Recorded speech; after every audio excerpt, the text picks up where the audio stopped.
Hello, I'd like to welcome everyone. This is Jared Rand. This is a Time for Change call. It's about 9 p.m. Tuesday, May 29th, 2018.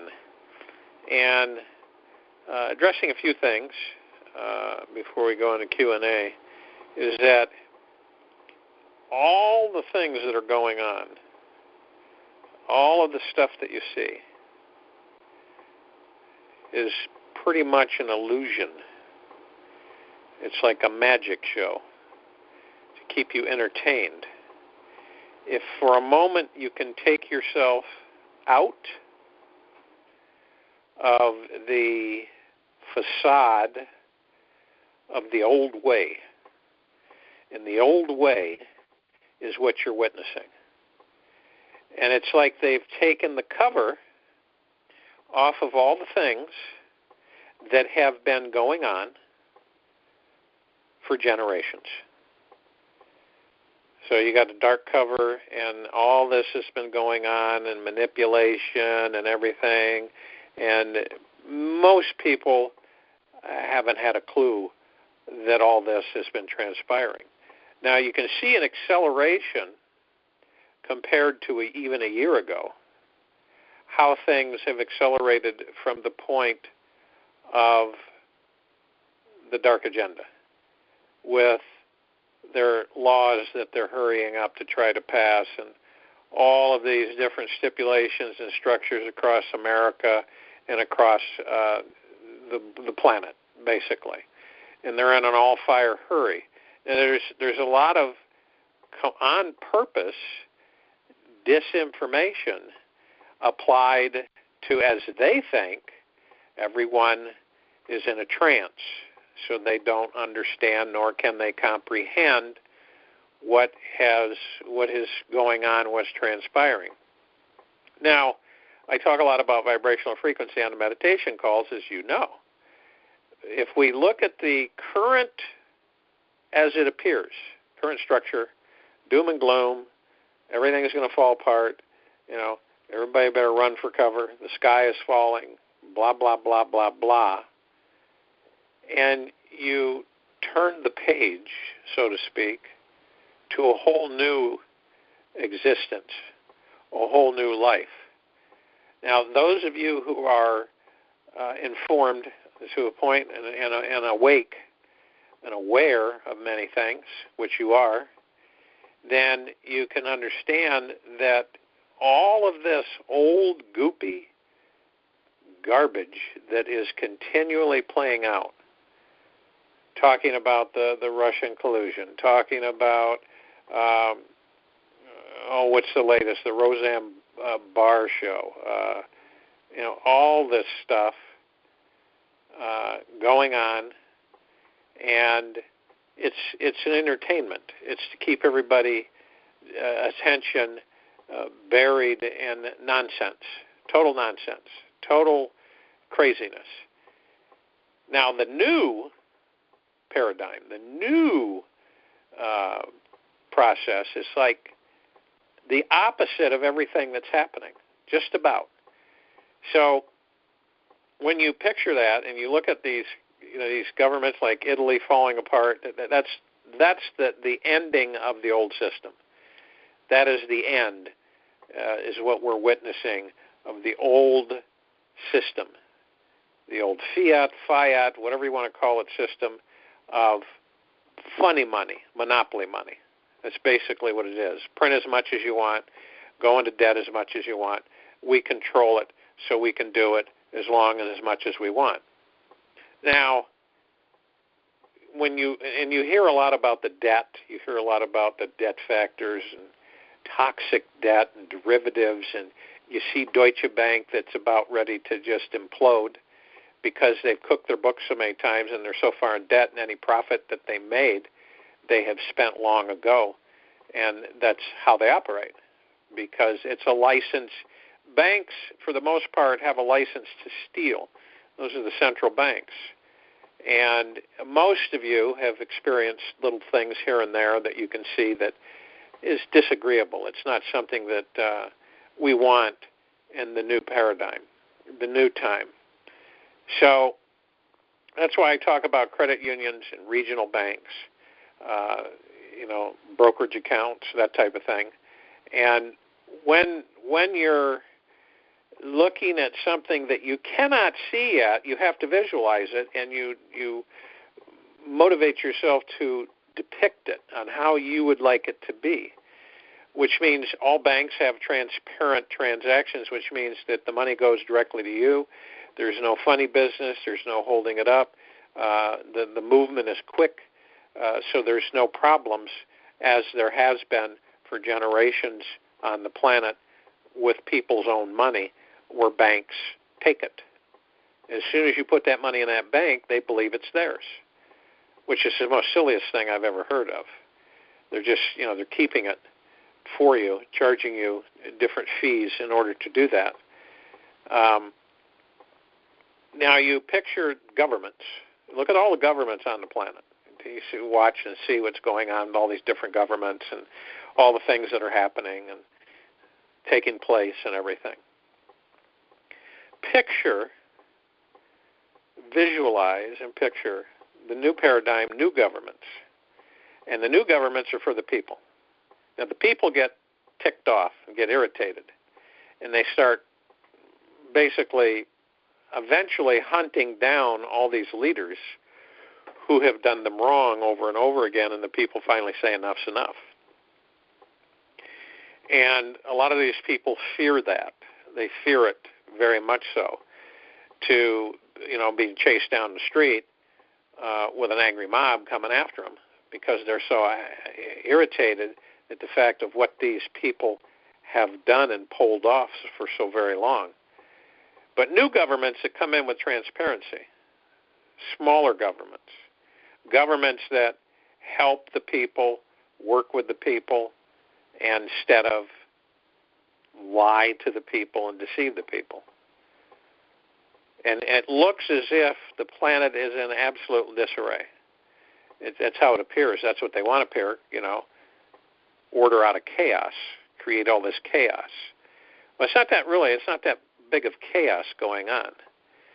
It's basically the transition of the old falling away and not wanting to fall away and grabbing on by the skin of its teeth to hold on to the remnants of the power base that it once had. And that's exactly what it's trying to do. And a lot of you understand that this infestation has been around for a long time, thousands and thousands of years, not just with the monetary system. I mean, all wars have been controlled on planet Earth, going back to Alexander the Great, Genghis Khan, going way back to the Egyptian pharaohs, back to the Sumerians, Mesopotamians. It goes way back. And everything is controlled. All wars are created to have humanity kill each other. Basically, we have a tendency to fall into the trap of those conflicts because we're misinformed. And we're told by people that we at the time respect their authority and their credibility that they tell us things, so we believe them because of that. And unfortunately, in a lot of cases, their information is wrong. It is not true. So therefore, we get sucked into conflict. And then we have death, destruction, pain, sorrow, all of those wonderful things that take place in war. And the wars, as we all know, have created nothing. A lot of damage, fear, intimidation. And you have a war, what is it for? Well, you're fighting for freedom. You're fighting to protect your country. And when you look at the United States Corporation, there in D.C., and you look at how many times have we as a country been attacked on our shores by a foreign army? Think about it. How many times has America been attacked on our shores since we became a country. How many times? You know, submarines firing nuclear ballistic missiles at us and bombs and everything, and storming our beaches and attacking us and going through our homes and ransacking neighborhoods and so on and so forth. It hasn't happened. It hasn't happened. So if now think about this. We have massive military. And the reason we have a massive military is because of the fact, number one, for security purposes, to protect the people and protect the country and the country's interests. Now, imagine, a world that no longer needs that type of intimidation. Picture that. Where humanity, and this is a shot into the future, this is not something that would happen overnight, but it is the direction we are headed. But that humanity has grown up enough that it's learned that conflict, wars, and bombing and blowing up and killing and raping and pillaging are not a necessary energy to expend. That peace and prosperity and working together and moving out into the universe, that's a motivation. And we flip back to wealth on the planet. Wealth is unending. There's so much wealth on this planet that I really don't think there's many that really know or could even count the value of the hard assets on this planet. You got to remember that there's been several civilizations that we don't even know about or have been informed about that are buried long ago, that had technologies and mind and precious metals and different technologies and so on and so forth, scores and scores of them. And the lack of mentality is to create fear in the people by trying to get them to believe that there is a lack of, or there's a lack of oil, running out of oil. Now, what they say, flip the switch to turn the page, is the opposite. So what they say is, and the truth is the opposite of what they say normally. Normally. So if they say they're running out of oil, there's a glut of oil. There's unlimited amount of degraded biomass, which basically oil is, highly toxic. The breakdown of biomatter and animals and insects and plants and everything through millions of years has turned into biomatter, which is crude oil. Now imagine that back in, let's say, 1935, 1940, we could have had technologies that by now today, had we had those technologies and they weren't kept from us, a lot of the technologies came out of the 1930s and 40s. And they've been kept from the human race.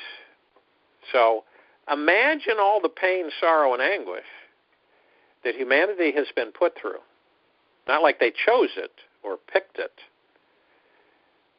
but the fact is that they've gone through hell and back. Diseases, all kinds of viruses, aging. And aging, and you can research this, aging is a disease. It's a disease. And everything on this planet has it. And as I've mentioned, there's technologies that will eliminate that problem. If you want to be young and stay vibrant and not get old and decrepit, you can. It's not a secret. And humanity should demand these technologies. And when you realize that you could have been flying around in an anti-gravitic powered device technology back in the 1950s. Imagine that. Imagine all the cars, all the combustion engine cars that we wouldn't have needed.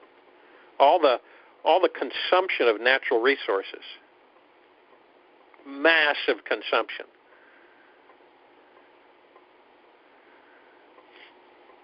America, this country, consumes 75% of the world's natural resources. Think about that. Consumption. The American people consume 75% of the world's natural resources.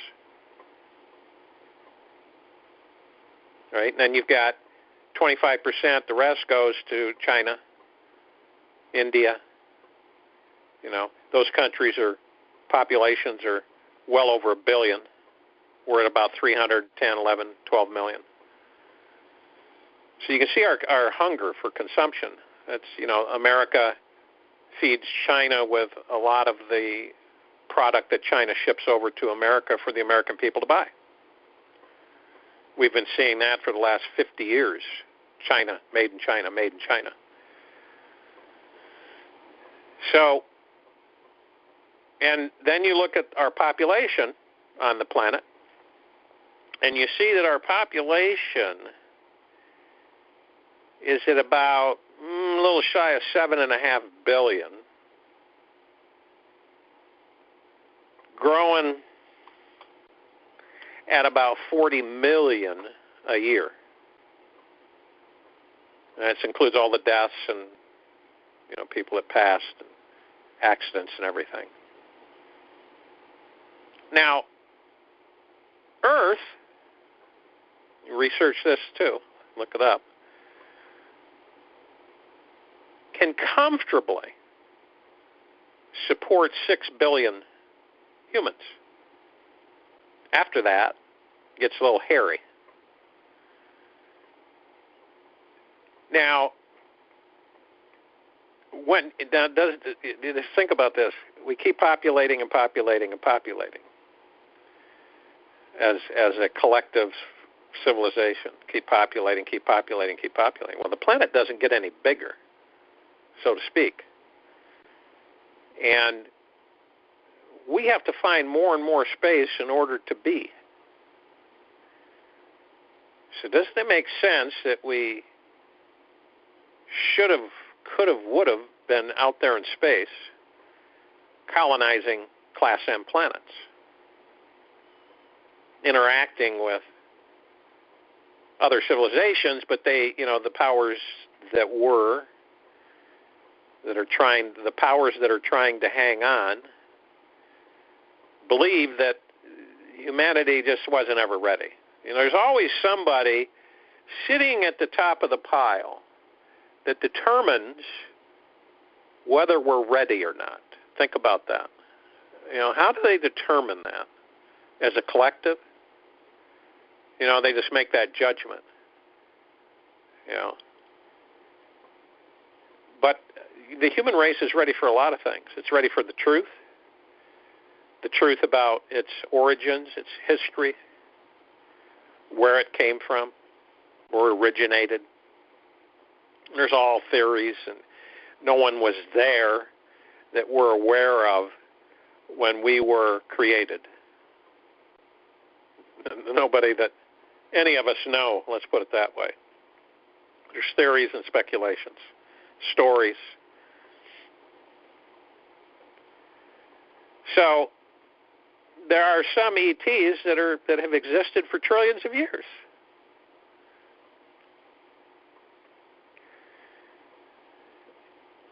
So we expand out into outer space. We have the technology. We go 65 light years in 45 minutes. We can get anywhere we want to get. And this is how people, is to start understanding, comprehending that, is the life that we see now, that we are leaving, is archaic. It's archaic. massive amounts of natural resource consumption, huge amounts of pollution. We're killing off the very planet that sustains us. Think about that. We're killing it off. So the technologies that will eliminate the pollution in the oceans, bring back the sea life, clear the atmosphere, clear the soil. And see, the human race has to become proactive. It can't sustain itself when only a small group is proactive. So it's people have to become educated and aware of what's actually transpiring. We're transitioning into a new existence, a new life. That's why all this stuff, I know for some of you, some of this stuff is just like blah, blah, blah, blah, blah. It's like redundant, it's old, can't you tell it's old? It doesn't have any kind of a vibrational frequency, so to speak. It's so low that we just look at it and say it doesn't surprise me, and then we move on because it's the same old garbage that has been shoveled down our throats for generations. It's the same stuff, same garbage. Only this time it's more blatant and out in the open. It's not hidden and covered up. And that's a good thing because the human race is getting a checkup from the neck up, a real wake-up call, in order to see what's really been going on here. That, the human race has been played the fool. And a small group of off-worlders have ran the planet, taken over the governments, ran everything, dictated to the people. There shouldn't be one poor human being on this planet.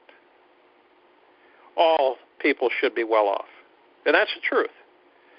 But because these creatures decided that they were going to control everything and make themselves so-called worshipped as kings and queens and royalty,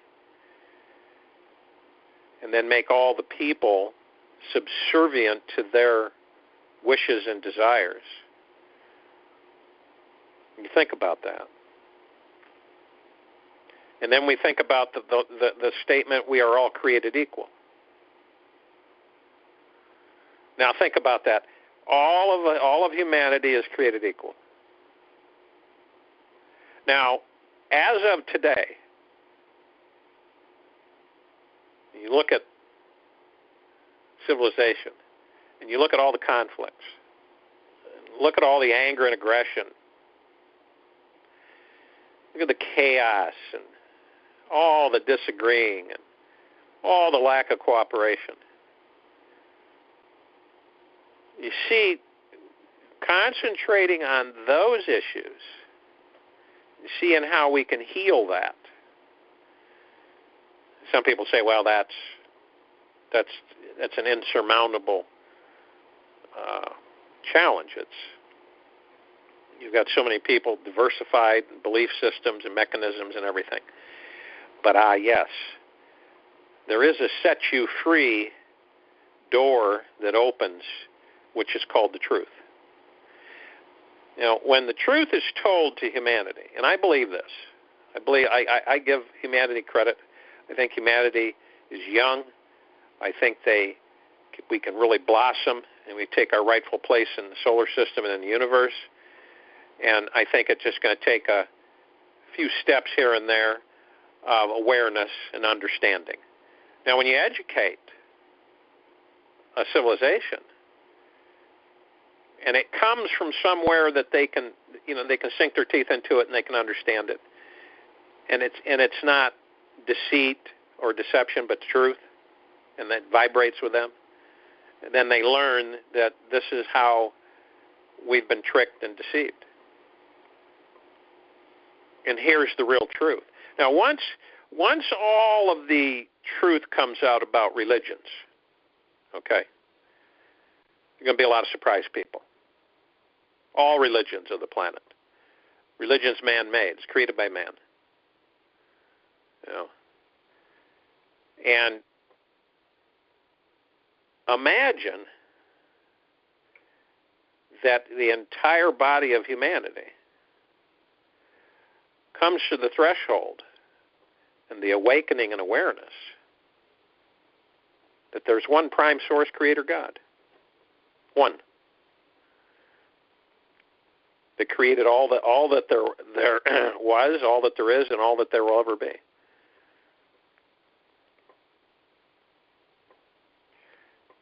So the religious beliefs are, that people hold those, and that it's the conflict that disrupts, people. Conflict, disagreement, we believe this, you believe that, so therefore you're bad and we're good, type thing. Now, imagine humanity getting along with each other, helping each other, assisting each other, working a common goal. Many heads are better than one. Cooperation. I'm sure some of you have had the experience where you've worked with a group of people that was so rewarding just to be with those people. How good it felt to be working with a group of people, like a team effort where everybody pitched in, everybody had a responsibility. No one had the ego that was banging around, pounding the chest, I'm going to do this and I'm better at this and blah, blah, blah. And everybody worked together. I know that a lot of you have had that experience. Imagine that happening across the planet. Now, as these technologies come in, that's going to ease things up. As the wealth comes in, because, and I've said this quite a bit, but the only way for humanity to become well off is to flood them with wealth. Have enough people that gather enough wealth that will distribute that wealth as a steward of that wealth and have the responsibility through job creation, through infrastructure across the planet of distributing that wealth. So eventually, the human race is hydrated across the board. And it's not going to take 2 days. It's going to take a while to do that. But the fact of the matter is there's responsible people that will do that. And when we eliminate that, imagine being a philanthropist where your job is to make things better for your fellow brothers and sisters of humanity on this planet. That's your job. Make things better. Now, obviously, there's a lot of responsibility, there's a lot of structuring, there's a lot of teaching, there's a lot of learning in order to be able to do that well. Know how to do it. Be guided, taught. But picture that, visualize that. Not this garbage that's going on now. Not all that. The new life for humanity. Technology is flowing in.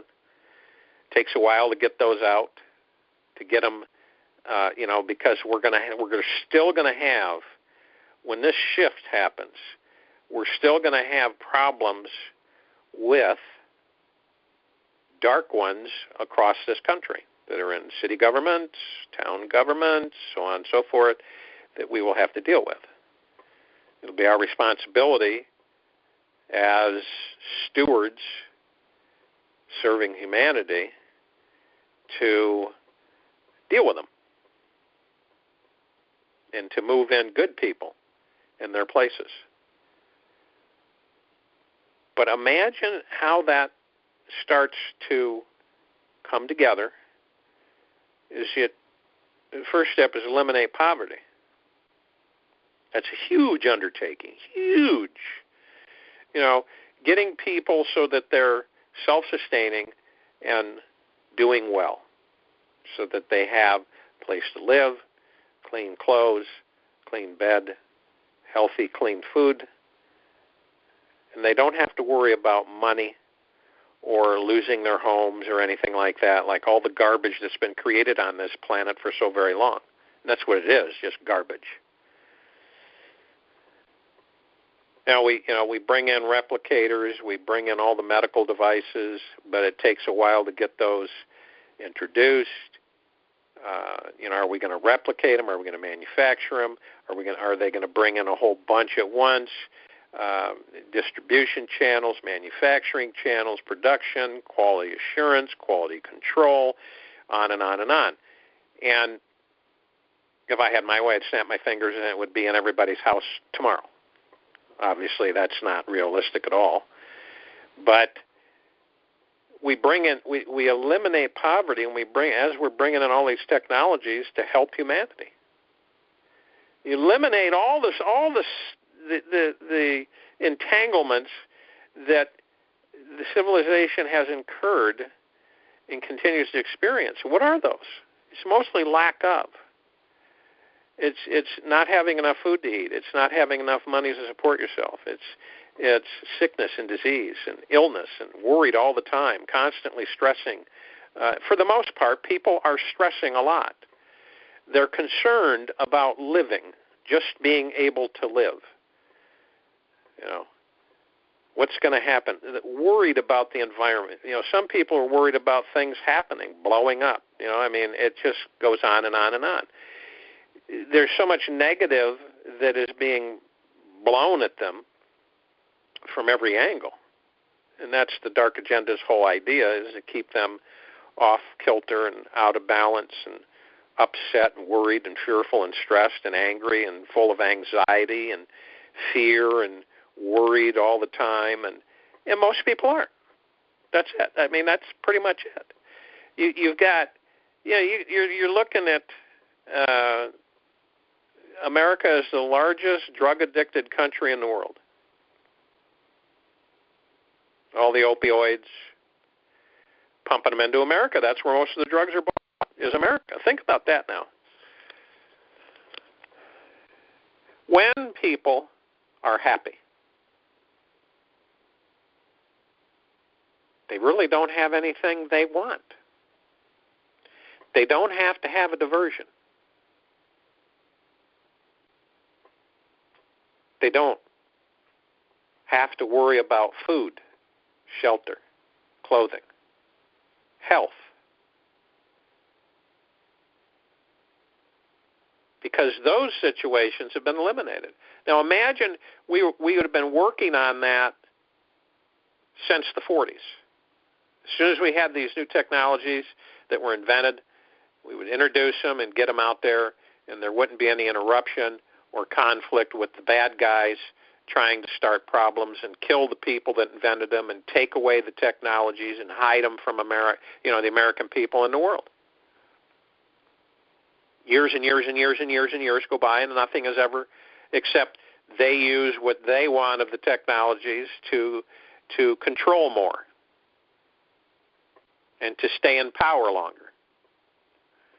And so the people suffer. Now that is the old world. The new world is what I'm describing, is to those of you who will be the stewards will have the responsibility for hydrating the human race.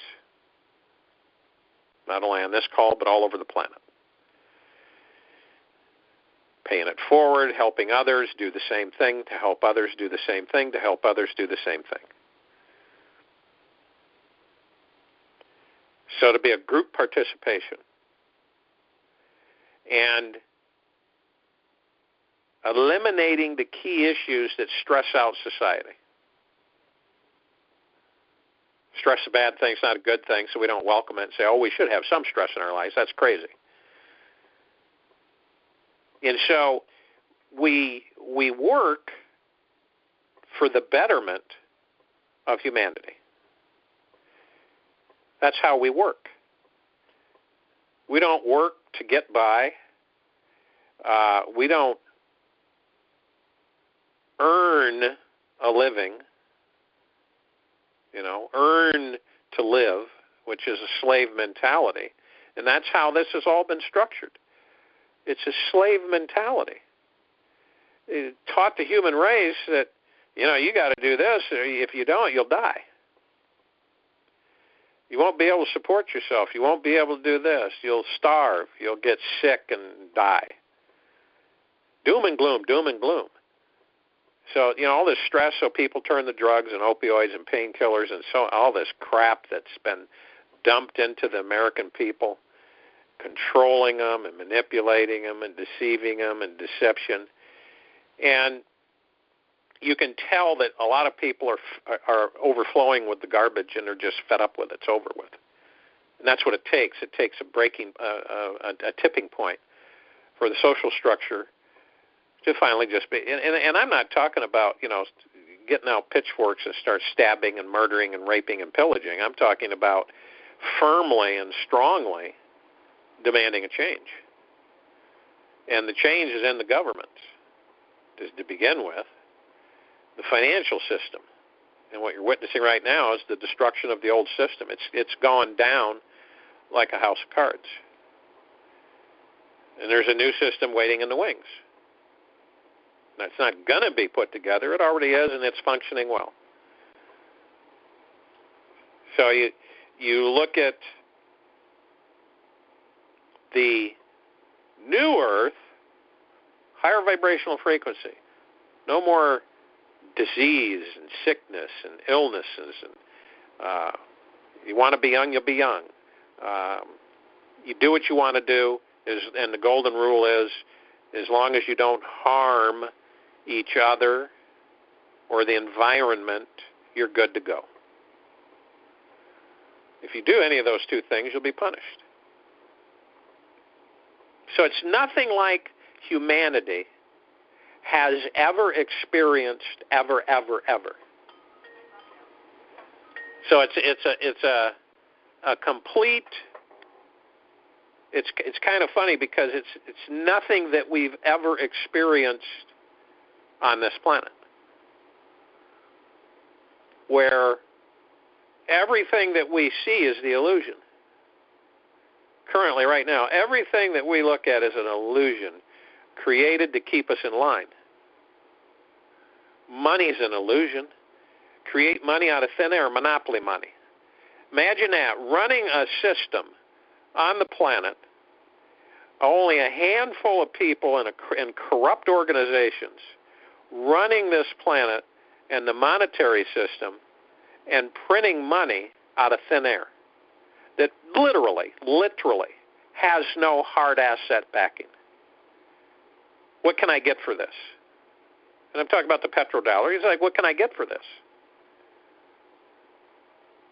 Well, you're lucky. You're lucky enough. You have enough of it, you can get oil.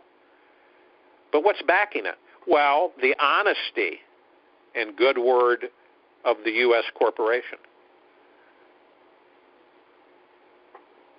Now, guess what?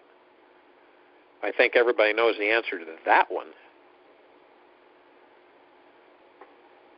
So you can take that and you can buy things with it, and if you get the people to believe that it's valuable, then it'll be valuable because it'll buy things.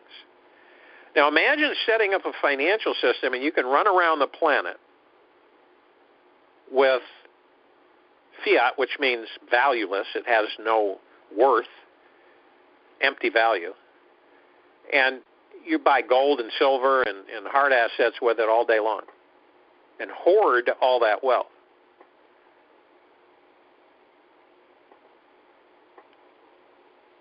Now, the oldest structure of monetary existence on this planet is gold and silver. Pretty much gold and silver, metals. We can collect it. We can look at it. We can hold it. It represents something. Some people say, well, it's an old form. It's an old-fashioned way of doing business because it's old and we need to go to the technology of the digital currency and so on and so forth. Well, we've been digital. When they transfer money, they don't use a truck or a bunch of carrier pigeons to transfer that paper money to another bank. It just appears over the screen. That's been going on for years. It went on when we were on the gold standard. Wire transfers. Now, gold and silver is now the new system.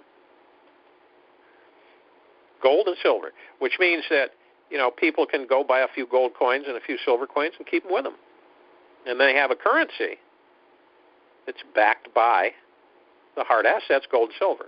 Some of other materials and other minerals and other hard assets that countries have. Now, there's enough gold on the planet to give every country enough gold to last them forever.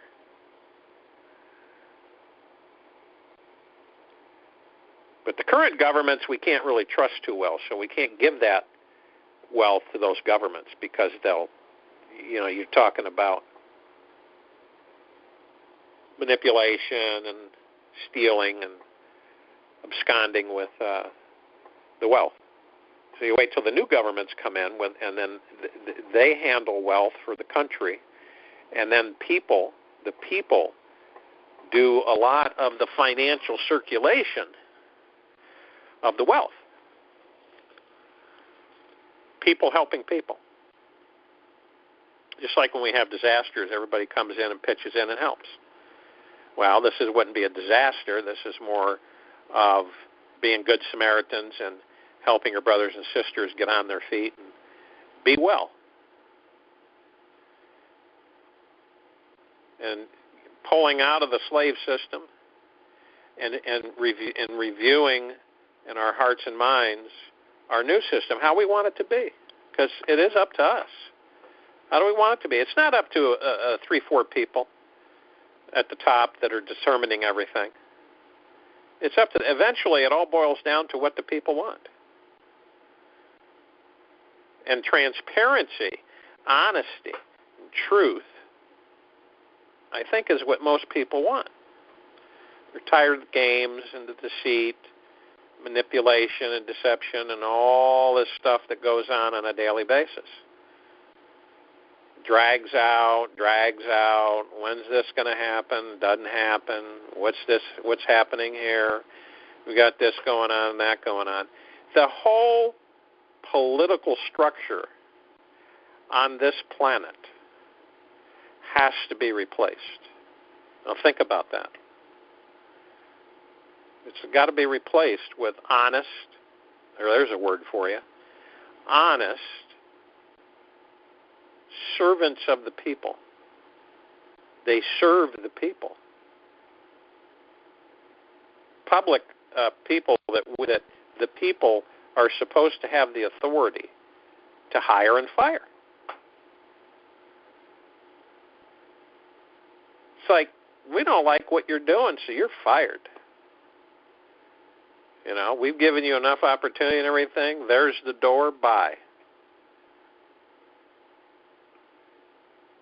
We have to restructure the government. There's so many things that aren't really brought out in the open because you got to plan these things. These things are in the future. They're coming.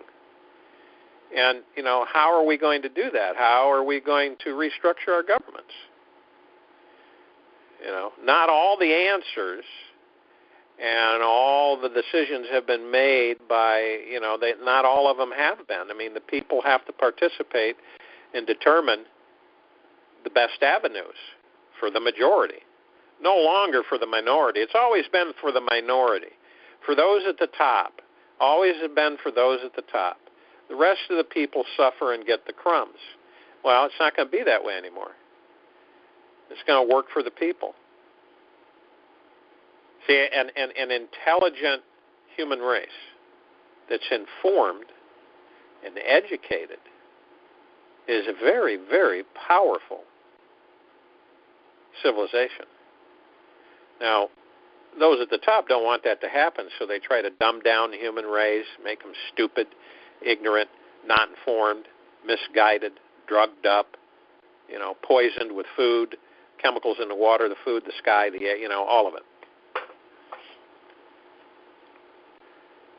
And now how does all of this dissolve We look at all the things that everybody's aware of. I'm aware of that, and I'm aware of this, and I've heard that before, and I know that, and I'm not hearing anything new. Anything new. There's a whole bunch of stuff that's new. Where does the human race begin? Where do they begin? Got to be organized. Got to be structured. You have to know the prime directive on what needs to be accomplished. Carry out the different duties. We've got, when you look in front of you out there, the responsibilities that we're looking at to taking on, it's massive. Thousands and thousands and thousands of trillions of dollars. But it's just money, right? Money's supposed to flow and circulate. It's not for hoarding. It's just, let's get this done, and we happen to use a gold standard, so let's get the wealth, and let's start distributing and get things taken care of.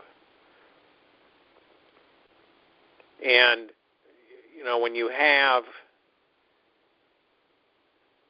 a group of people that have their wits about them, and they have the right direction and the right ideas, and I've read, believe me, scores of emails that people have sent and attachments of programs that they've put together and structured, well thought out, and determining, that their commitment is firm and strong, and that they want to take care of this, and they're going to do this project and that project.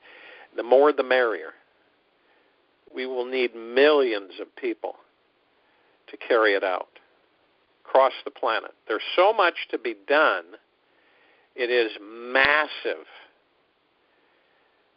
So it's like,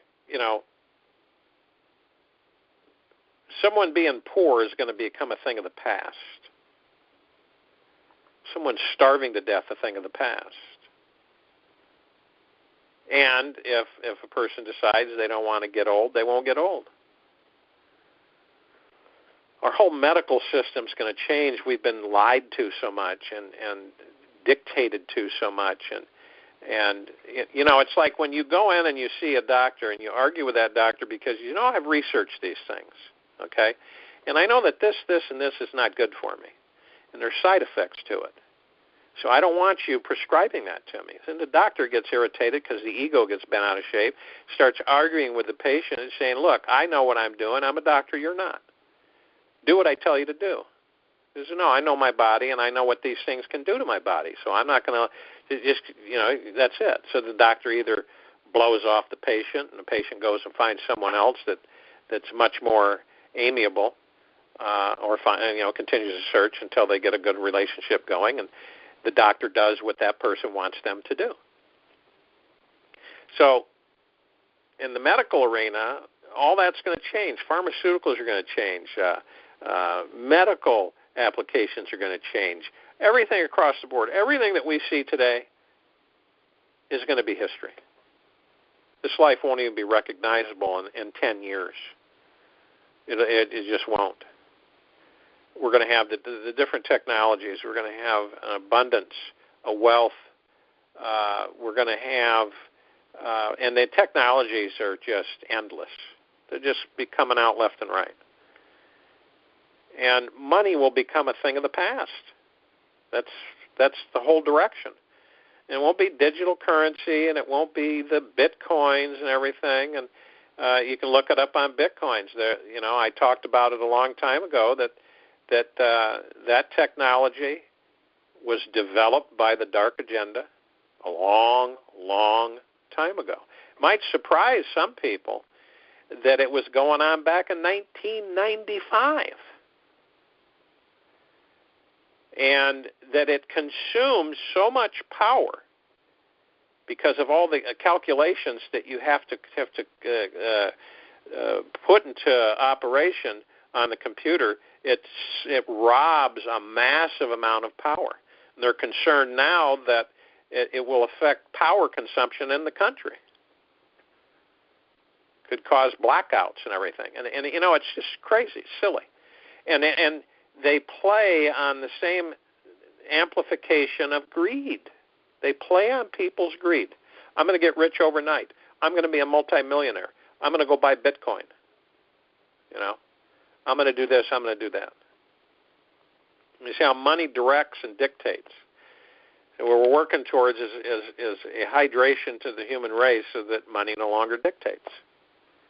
It's not an issue. Bottom line and profits no longer are necessary. And this is the life we're headed towards. This is a meritocracy-type life. It is a much more blissful. Yeah, sure, there'll be adjustment periods and stuff as we go along, but that's expected.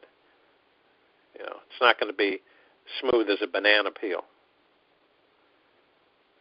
It's going to take some adjusting for people. And a lot of these companies are going to either have to adjust or go out of business or repurpose themselves, put themselves in serving humanity. Because that's how we all should be participating in helping humanity, working together. Because that's what it's going to take. All these technologies are great and everything, but it's going to take a lot of people to produce them.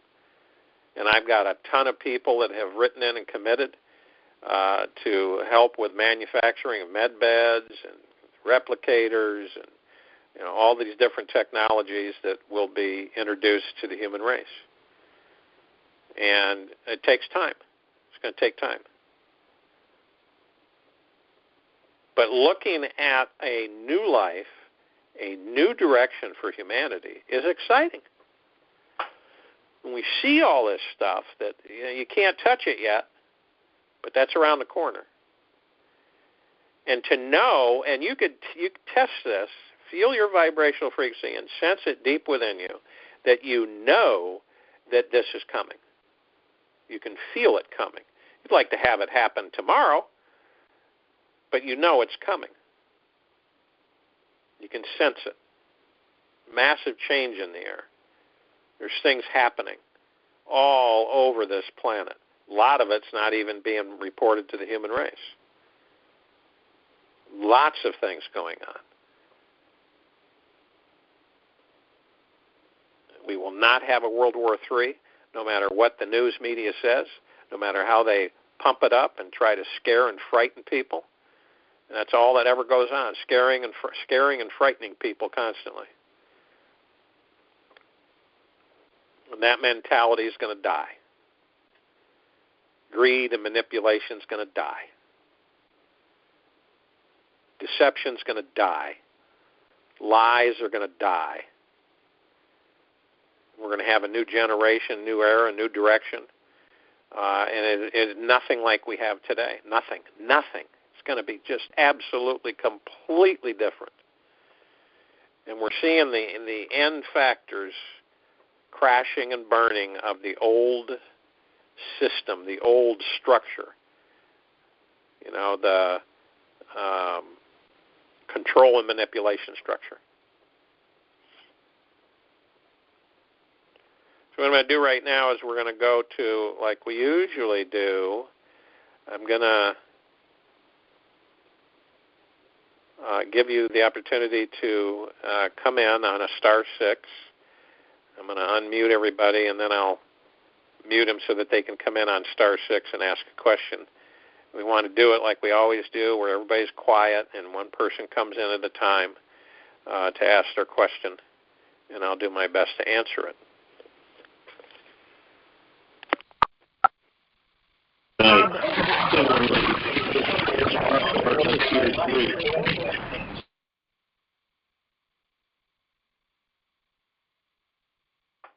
Okay, first question.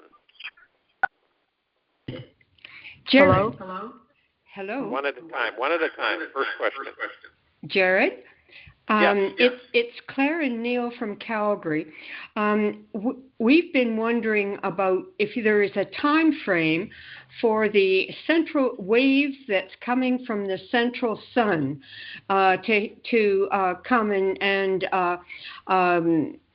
interfere with, or shall we say, affect our solar system and Earth.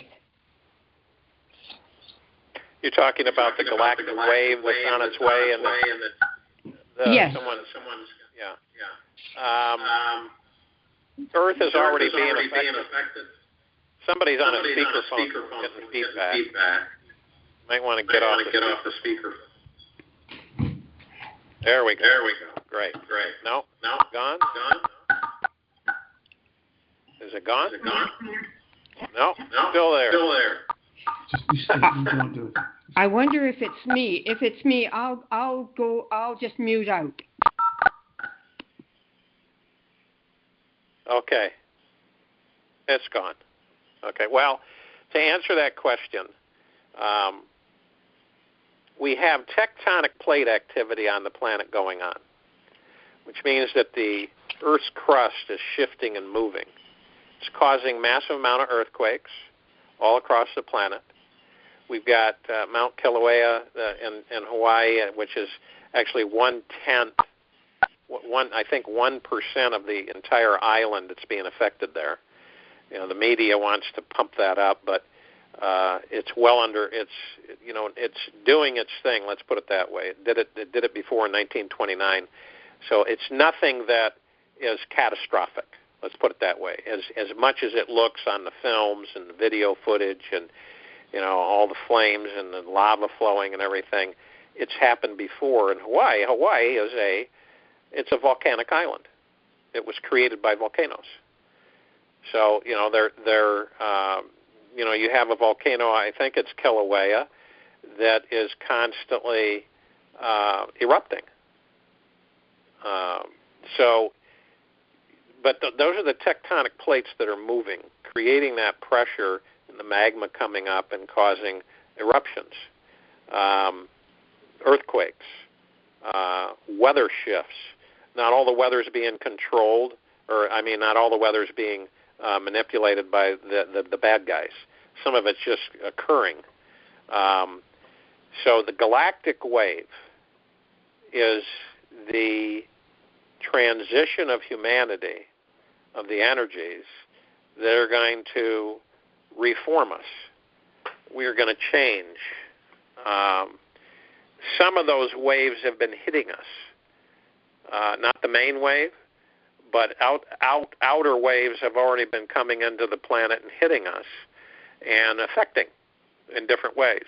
And people have headaches, anxiety, stress, frustration, uncontrollable emotions and feelings that come out, lightheadedness, fatigue, lethargy, a lot of different symptoms that, they go to the doctor and the doctor says, well, doesn't seem to be anything wrong with you, or they'll prescribe something that they shouldn't.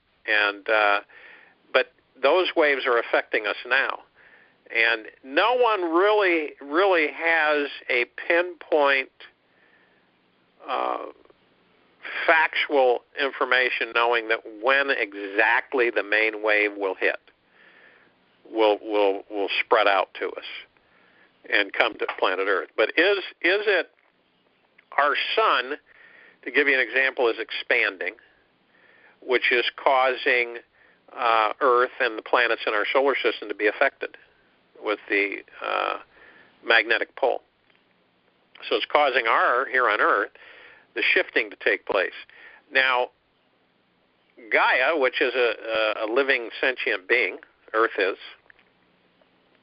it's her decision to determine if she wants to clean herself, go through her transition, or not. Okay, so she's tempering a lot of her transition process until we get certain things taken care of, and so she's not full-blowing it right now. And I've talked to everybody about there are going to be changes on the planet. No one that is around now can remember what it was like before, about 10,000, 11,000 years ago. But, we're going to have coastal flooding, we're going to have earthquakes, and we're going to have volcanic action. And it's just the way it is. And it's not the first time Earth has done this. So hopefully that answers your question. but I don't have a date or a specific time when that main wave will flood over us, will hit us, but it's not far off. And I'm sure a lot of people sense it. Jared, wondering also about if there's going to be an actual polar flip. There have been, they have researched several polar shifts, polar flips on Earth. They've gone back 100,000. There's one every 10,000 years, roughly. Roughly estimate. It's a guesstimate on their research on the ice cores around the planet and the soil samples that they have drilled and picked up. But the actual Earth has gone through, in the last 100,000 years, 10 pole shifts. So we have pole shifts usually on a 10,000-year cycle. So there will be, actually, we have ice melting, but they don't talk about the other part. We have ice growing, unprecedented amounts of ice growing. So the poles are shifting, have been, and if you research this, you'll learn that during certain time periods, Earth's poles have flipped. They've shifted. What happens is that the magnetic field of the planet, which actually is generated by the sun energizes that and creates that for Earth, Earth's gravitational pull with a combination of the sun. So the magnetic field of Earth, after a long period of time, becomes weakened, and it then eventually collapses in a pole shift. Now, when everything is set back and it balances itself, the magnetic sphere is re-energized and goes back up. And that's usually the process on the planet. Now, they've said that they've tempered the process so it won't be as destructive, but we are going to get sloshing of water. We are going to get coastal flooding. We are going to have volcanic eruptions. We're having those now all across the planet. They just don't talk about them. But we're in it. It's happening now. It's going on right now. Nothing catastrophic at this point. That's why I'll give you an example. China has built many cities, and those cities are landlocked in the middle of the country, and they're empty. They even have one city that's duplicated New York City, right down to the pavement. And they only have, a skeleton crew there in those cities. There's no people, there's neighborhoods, there's all kinds of infrastructure that they've built. And we have facilities here in America that people aren't aware of that are sitting idle to aid people so that when people leave the coastlines, they're going to gravitate towards landlocked inside, towards the center of the country. Let's put it that way. You have to have places to stay. Now, Agartha they have facilities for humanity to come in and stay in those facilities. So we have a lot of infrastructure set up already to aid humanity in the transition with the planet changing and the galactic wave. And, Lemuria and Atlantis are going to rise again, those continents, so the land mass will be balanced again on the planet. So there's a lot of things that are going to take place, and we're here to experience it, which we all chose to be here at this time to experience it.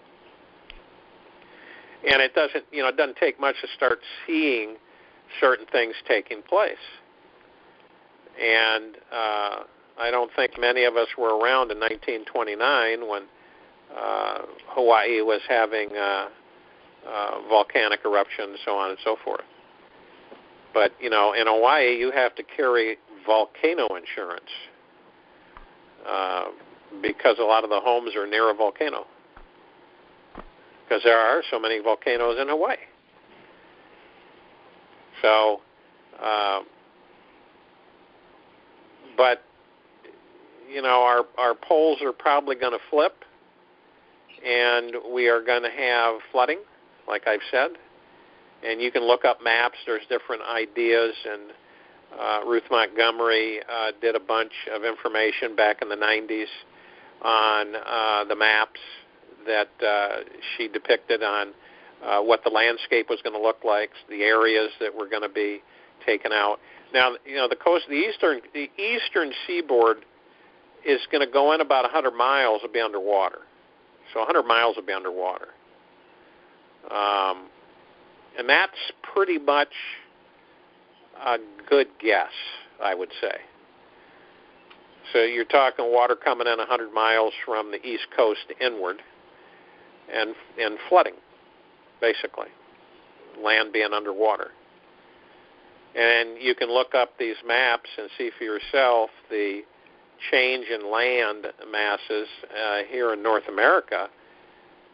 You're talking the northern part of Florida, the Panhandle, and everything will still be there, but the boot or the leg will be just a sliver. There won't be much left. Florida is at sea level. It's a sand barge, basically. Okay, next question. Yeah, hi. Hi. I was wondering, thank you. I was wondering, I got sent you an email, like months ago and stuff, and will you be formulating a list of everyone that expressed interest in developing these new technologies so that we can, you can contact us as to how we can actually move forward? Yes, yes. That's already been done. As people write in and say that, throw me in, I throw my hat in on to assist and help with the med beds or the replicators or any of the other technologies. I put them in a group, med beds, replicators, so on and so forth. So they'll either get an email, and I say when I respond that we'll be in contact with you as soon as we have a go or a green light.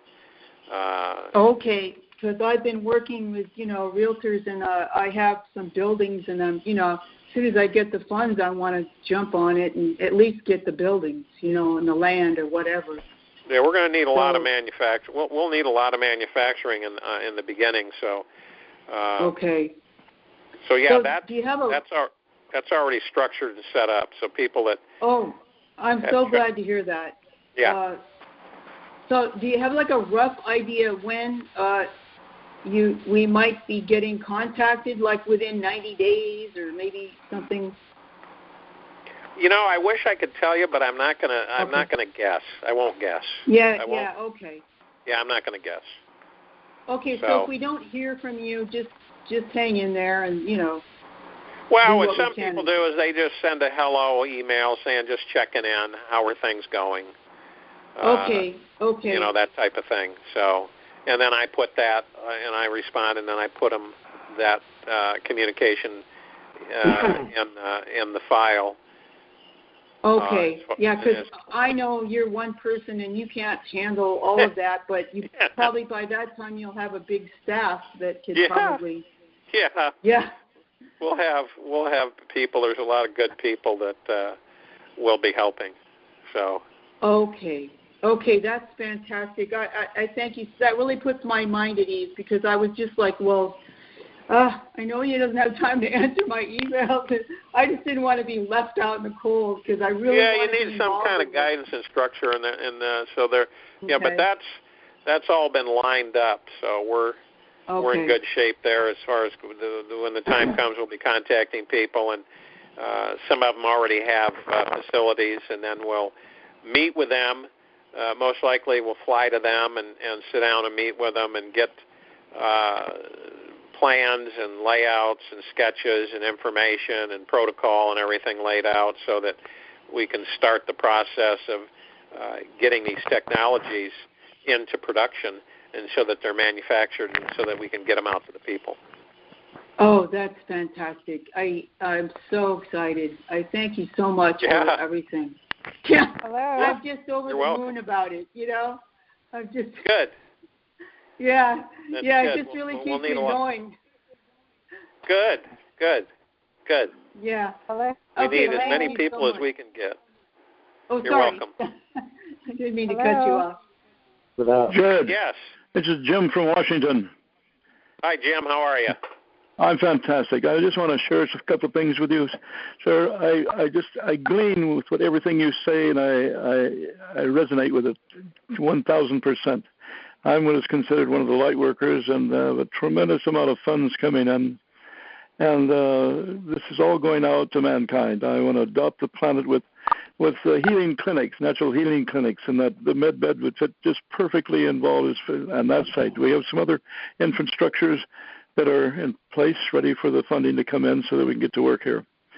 But I just want to tell you how much I love you, how much I appreciate you. I listen to you every day on your daily calls, and it's going to be the greatest pleasure and the privilege to be able to meet you when the time comes.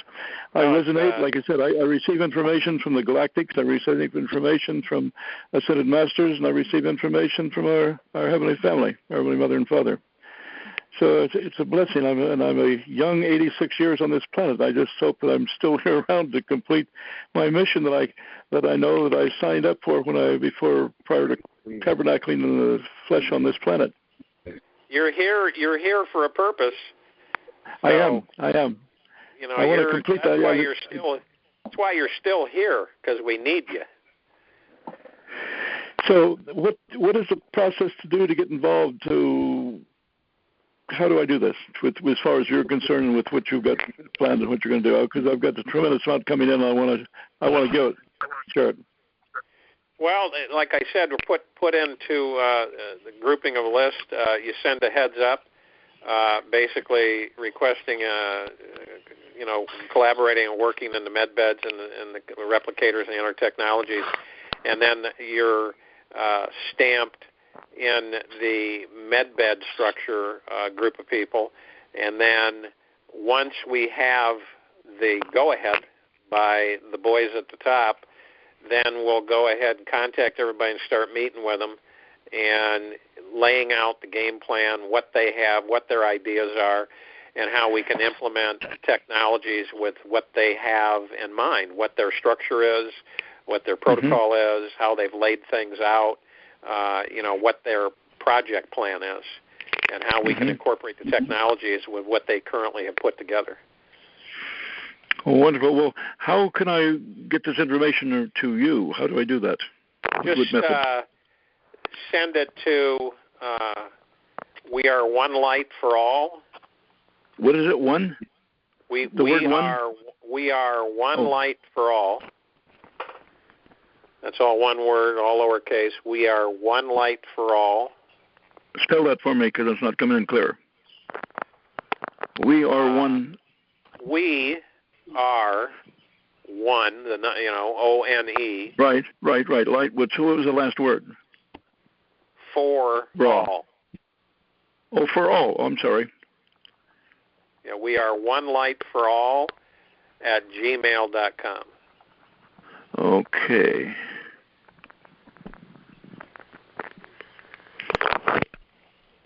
.com. Okay, and just address it to you at it'll get to you. This is your email, right? Yes, just say hi, Jared. Okay. First of all, I've got some talents. So one of my lesser talents is I'm a novice and when it comes to the computer. That was never one of my bags earlier, so my expertise is very limited. Yeah, we won't hold that against you. That's probably not a bad thing. That's probably not a bad thing.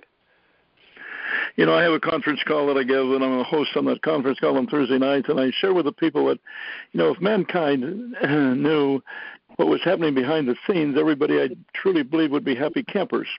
But like you've stated many, many times, we don't get the truth. We don't get the truth. And I had the privilege many years ago in 2002, this really quick, to be one of 6 speakers to go to Bali, Indonesia to talk about, it was a seminar for 11 days.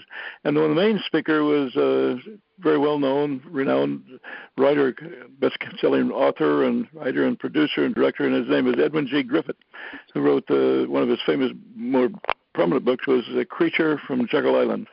Jekyll Island, and, yeah. Boy, oh boy, it's wonderful to know the history and who controls and who runs the planet. And knowing who's going to be able to take over very soon, like. Yeah. Yeah, it's time for humanity to take the reins. Oh, boy. Amen. Amen. Yeah. And I really feel that we're getting close to that time coming on this planet. Oh, absolutely. It's definitely for the sake of mankind. We're literally going to go from hell and damnation, doom and gloom, to love, health, and abundance. Absolutely. There's no doubt about that. Absolutely. Well, it's been a pleasure. It's been a pleasure talking with you and conversing with you, and I'm looking forward to one of these days in the very near future, hopefully meeting you in person and doing a lot of work for our fellow man, for mankind on this planet. We're being guided to work together. Mother Gay needs a lot of work too, huh? We're being guided to work together, so I'm sure we will meet. That will be a pleasure and a privilege and an honor. Mine too. Thank you so much. Thank you so much, Jared. I'll sign off now. Thank you and God bless. Thank you. Hello? God bless. Yes. Can you hear me? Yes, I can. Hello. Oh, my name is Cynthia Taylor, and my question is a request for a special meditation to stop the harvesting of organs in China. The Chinese are harvesting organs of the Falun Gong and other prisoners. They're hacking them to death without any anesthesia. I spoke with Zora from Inner Garza a couple of weeks ago, and he said that this matter with the Syrian refugees being eviscerated by the people in Turkey having their organs harvested is being stopped. But I was hoping with a worldwide global meditation we could stop the harvesting of these people that just want to practice Falun Gong in China. They're having their eyes removed and their organs removed. They're being cut open and they're alive. And I think this has to stop immediately, and I'm asking for your help. I think anyone listening to this would want this to stop.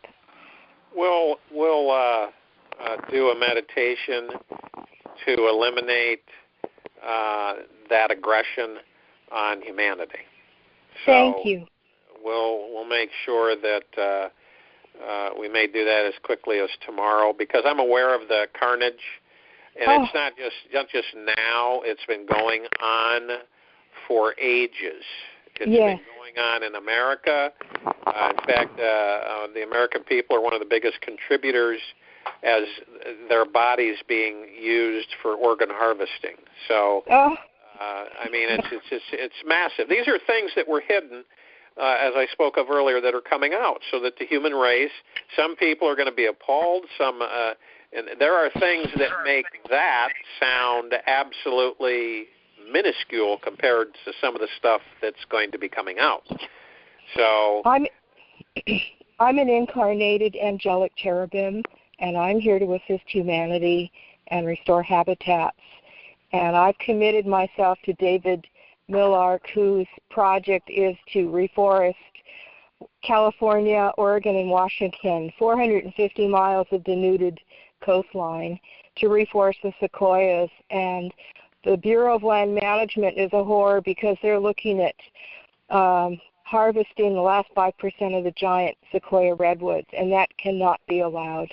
That has to be stopped immediately. Yeah, old growth is very important, sustainability on the planet. And, you know, we have deforested over 8 billion acres on this planet. And we've got to stop cutting down the trees. They're our friends. And, you know, the trees take in what we breathe out. we take in what they breathe out. We're much more connected to trees than people really realize. And so that's part of the restructuring and refurbishing of Mother Earth. That's to get her in balance again, and to have, plantings and, it'd be like, let's put it this way. You're driving along and you see an open piece of space of land, and you have a bunch of fruit tree saplings, and you got them in the back, and so you pull over and you just start planting 10 feet apart fruit trees. It's just wherever you go and you see spaces that could be filled up, and we have remediation technology that can enhance the soil and kill all of the chemicals that have been dropped in the soil to pollute it, and refurbish the soil so it can have a growth cycle 4 to 5 times faster than normal. And we have another technology that we can surround the actual sapling and make it full adult within a matter of seconds. A full-size adult tree? Yeah, we can take a sapling, we can put the field generator around the sapling, and it's a time loop, and we can actually cause the sapling to grow to full age.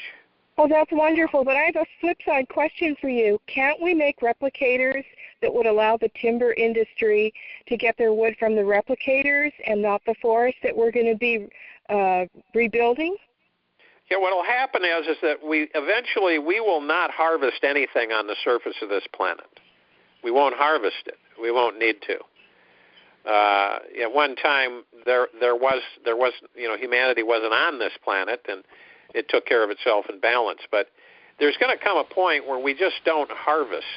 We won't use millions of hectares for agricultural use, and we won't have to clear thousands of acres of beautiful trees and forests to put up buildings and sprawling resort areas and so on and so forth. So to answer your question, the replicators will eventually, obviously, we have to get them out to the public, but eventually these replicators will replace just about all of the massive amounts of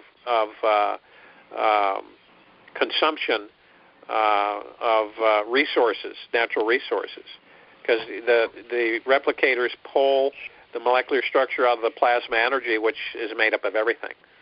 So, well, aren't the galactics going to restore the oceans? Aren't they doing that now by pulling out the plastic and rebuilding the oceans? Aren't the galactics doing that? There's activity going on in the oceans. I'll put it that way. Mm-hmm. Mm-hmm.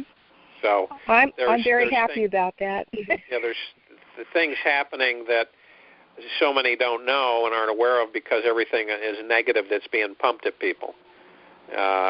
Doom and gloom, which is actually the opposite's happening. And, we're all, just like you, we've all been sent here to help. And we're here to do anything we can do to put planet Earth, Gaia, back together again. Jared, we're very grateful for you. We have gratitude for you. Well, thank you. Should I mute me, or are you going to mute me? No, you go ahead. Just go *6. Okay, well, love and light to you, Jared. You too. Hey, Jared. Yeah. Jared? Oh, Jared? Yes. Hello? I wanted to ask, there's so much good information we never hear about. And one of the things is the commercial hemp industry that was killed before World War II. And that hemp could replace, we could get 3 harvests of hemp a year, a year, and they would replace all the paper that we use from trees now. It takes 20 years to grow a tree ordinarily, and 3 months to grow hemp. Oh, it's wonderful. Hey, you're right. 1920s farmers grew hemp. Yes. Not only rope, but clothes. Rope. You make rope out of it, oil out of it for lamps, clothes out of it. There was nothing wasted with the hemp plant, and there were acres and acres of it across North America. And then the government came in, the bad guys, and paid the farmers and told them that they weren't going to be allowed to grow hemp anymore, and that they had to grow soybeans and corn. And so then, of course, we all know what happened, that the bad guys made it that it was illegal and that it was a drug and blah, blah, blah. The only reason they did that was because the nefarious bad guys were making plans to distribute it as a worldwide drug so that they could profit from it. And they didn't want the American people encroaching on it and use it as it was a wonderful, wonderful crop. It was so used well, and it supplied so many needs and fulfilled so many requirements for the American people. And I honestly think that it should be grown as many places as possible, and start making hemp again, rope, clothes. There's hemp clothes right now that you can buy. Oh, wow. Okay, my question is, how can we get people to know about these things on a large scale? Because they are so depressed and anxious and stressed out over the world condition, and that's all we hear is the negative. But there is so much positive to look forward to. Oh, it's just because the bad guys don't want anybody to know the positive, see? They want everybody to be frightened out of their wits and scared to death and stressed out and, full of anxiety and worry and fear. But the opposite's happening. And it's real hard for people to see the opposite happening when all they can see is this negative cloud of doom and gloom.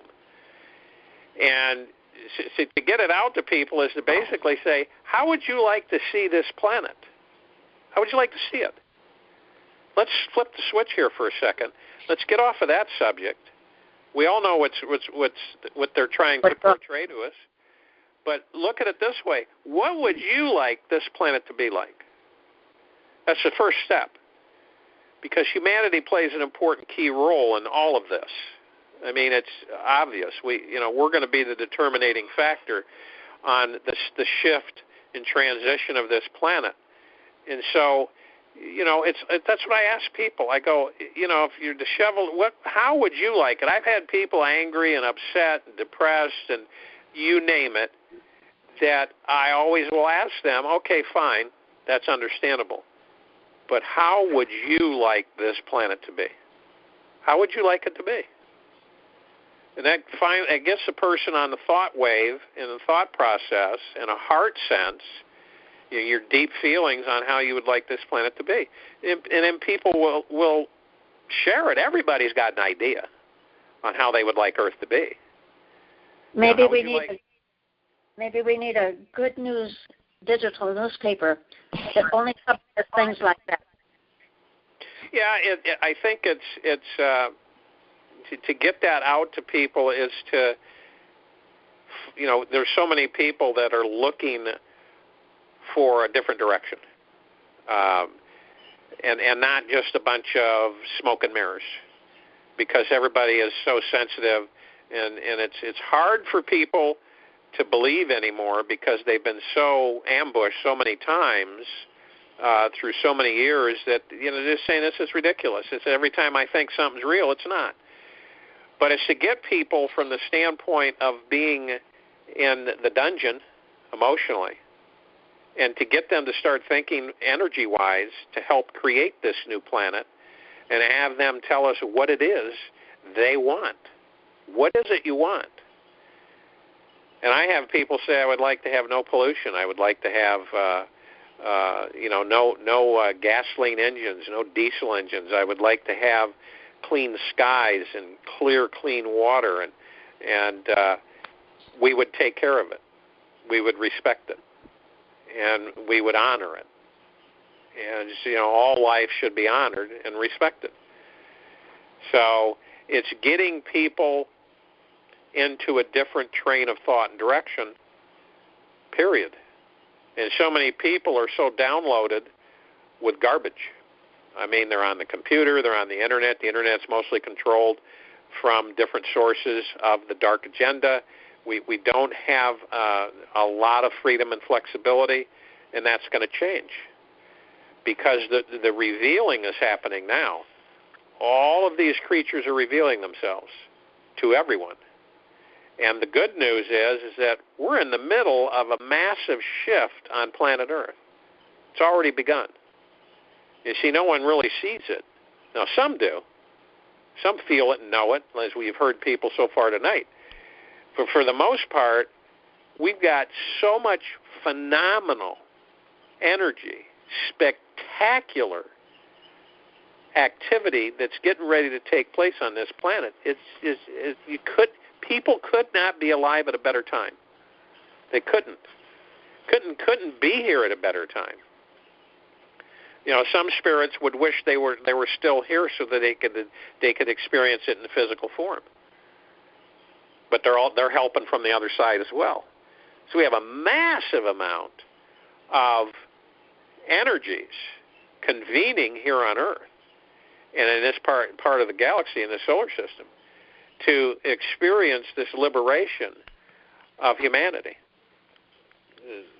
Massive shift in thought and emotion from woe is me to happy days, and not just short-lived happy days, continual. Because like I said, when humanity is happy, watch out, because things are going to rock and roll.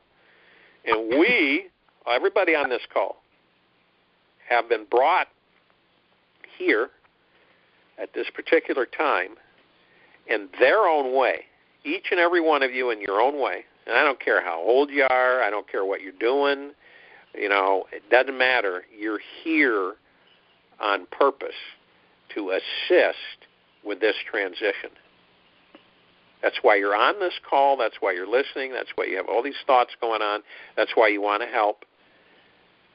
Now, obviously, we would like to have 50,000, 200,000, 50 million people on this call.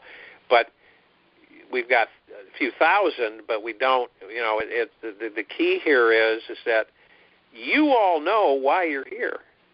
And you're getting anxious because you want to help.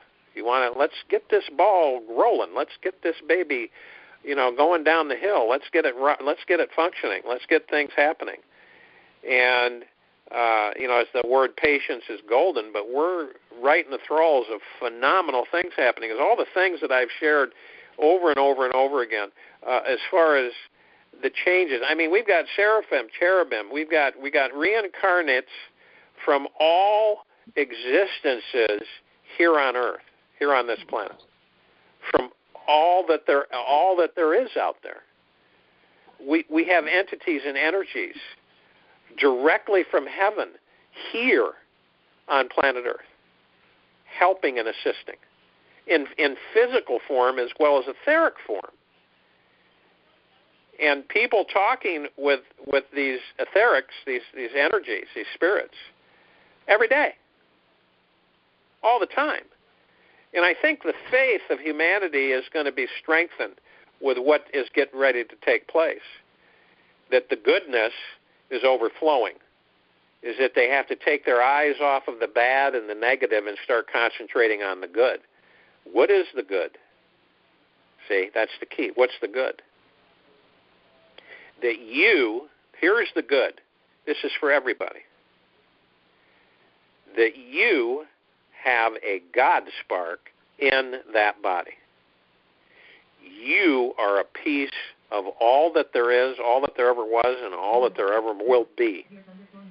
Each and every one of us have a God spark inside these bodies, an immortal existence of energy inside these bodies.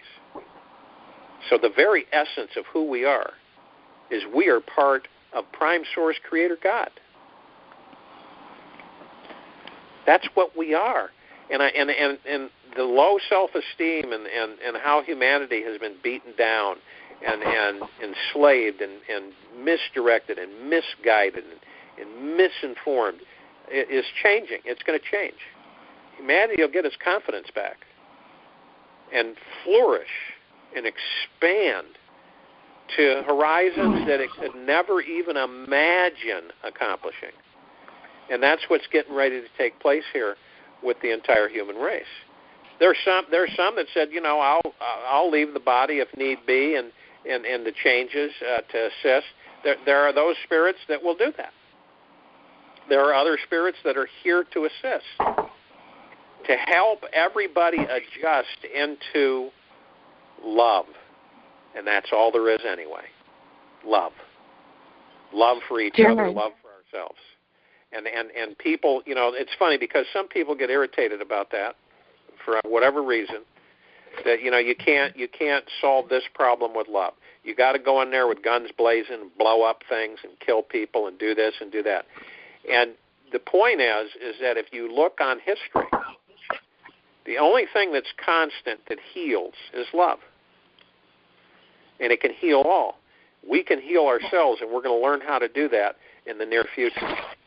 The human race, because we are creators, and we have not even begun to show ourselves. We haven't even begun. We're like babes in the wood.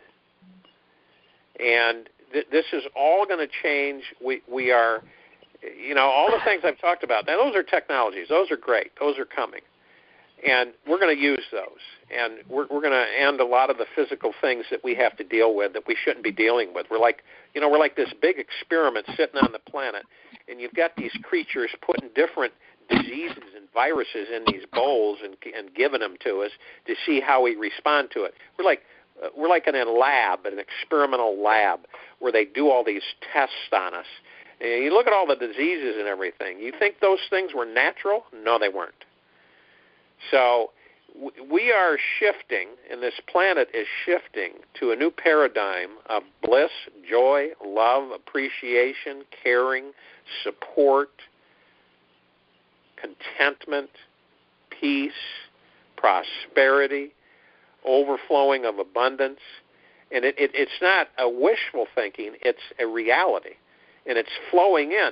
See, why do you think the bad that everybody sees, the darkness, the stress, the fear, the anxieties that flood us, and it seems to be the highest it's ever been, this activity, because the light is taking over. That's why. And they're scurrying and running and just gripping and digging their nails into the floor to keep from slipping over the edge, because the light is taking over, and it's here. And it's eliminating these creatures. They can't survive.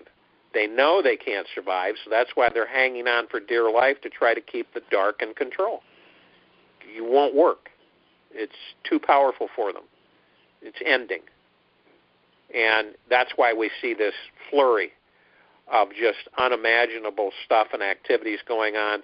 Some of the politicians and how they're exposing themselves, the entertainers and how they're exposing themselves all across the planet, governments and how they're exposing themselves, police departments and how they're exposing themselves, all the corruption, all of the degradation of society, all of the goop and the crap and the garbage that's been literally hidden, and all of the humans involved with it, and all the creatures that the humans report to involved with it. That's what we're witnessing, the unveiling of evil, of the dark, and the light is flooding in, and the galactic wave is coming in, and Gaia is cleansing herself and is getting ready to do a lot of things, and we are here to assist in the transition of the majority and the masses of humanity. Each and every one of us have that job in one way, shape, form, or another. And it's like everybody knows somebody that's in pain. Everybody knows somebody that's in pain. None of us like to see others in pain. None of us like to see others that are hurting, starving, financially distraught. We don't like it.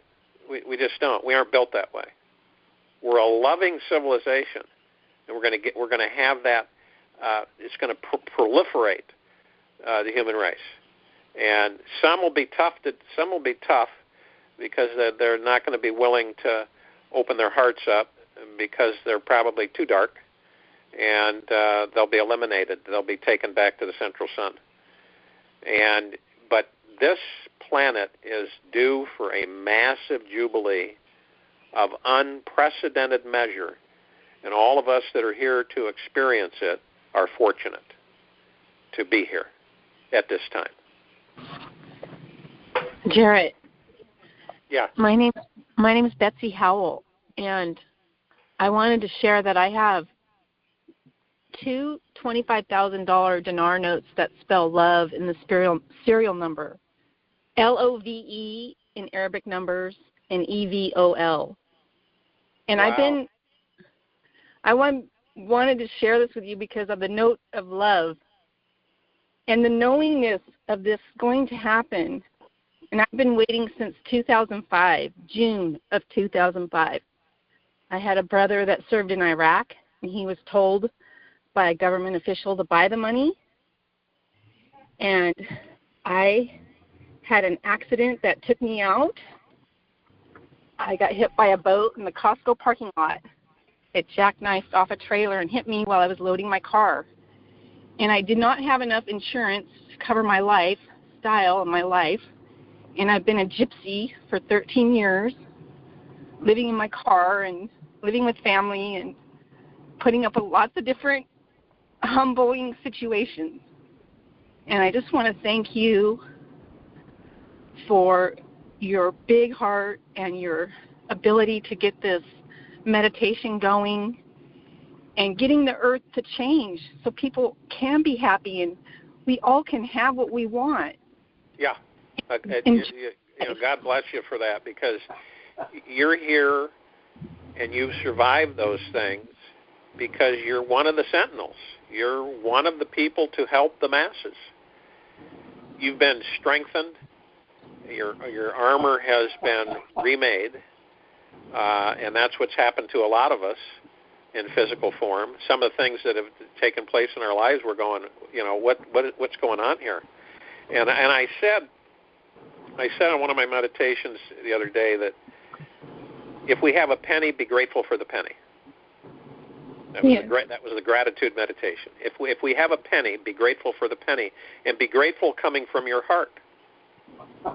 Because being grateful for all of us to have this opportunity that Source Creator gave us to be able to witness and help transition the human race to peace and prosperity is, I don't know of any higher honor from the Prime Source Creator God that we could have. And that's wonderful. So we have a job to do, obviously, and it's not insurmountable. It may seem overwhelming to a few, but we will have so much help from heaven. And see, people don't understand this. I don't think a lot do. I'm sure that there are some that do. But heaven and the angels are here assisting with this transition. They're here assisting with the monetary reform. A lot of people don't understand that it's not humanity. It's not so much the humans that are structuring that are in charge of this financial shift. It's those from heaven that are overseeing everything to make sure that it's done according to Creator. And this goes much higher than a group of patriots that banded together back in the 70s to make America right again. This is a lot more involved than people can, in some cases, understand. So we are on the forefront of a golden planet Earth and humanity. And that's why all this, if we could just take all of this garbage and put it aside and realize that massive amounts of hydration are getting ready to come in and flood in, it's going to depend on how you are readied for that, both in your heart and your mind, in order to know what your responsibility, duty is to help humanity. And I think everybody on this line, for the most part, is committed to that and is at the ready to assist in the transition. And there's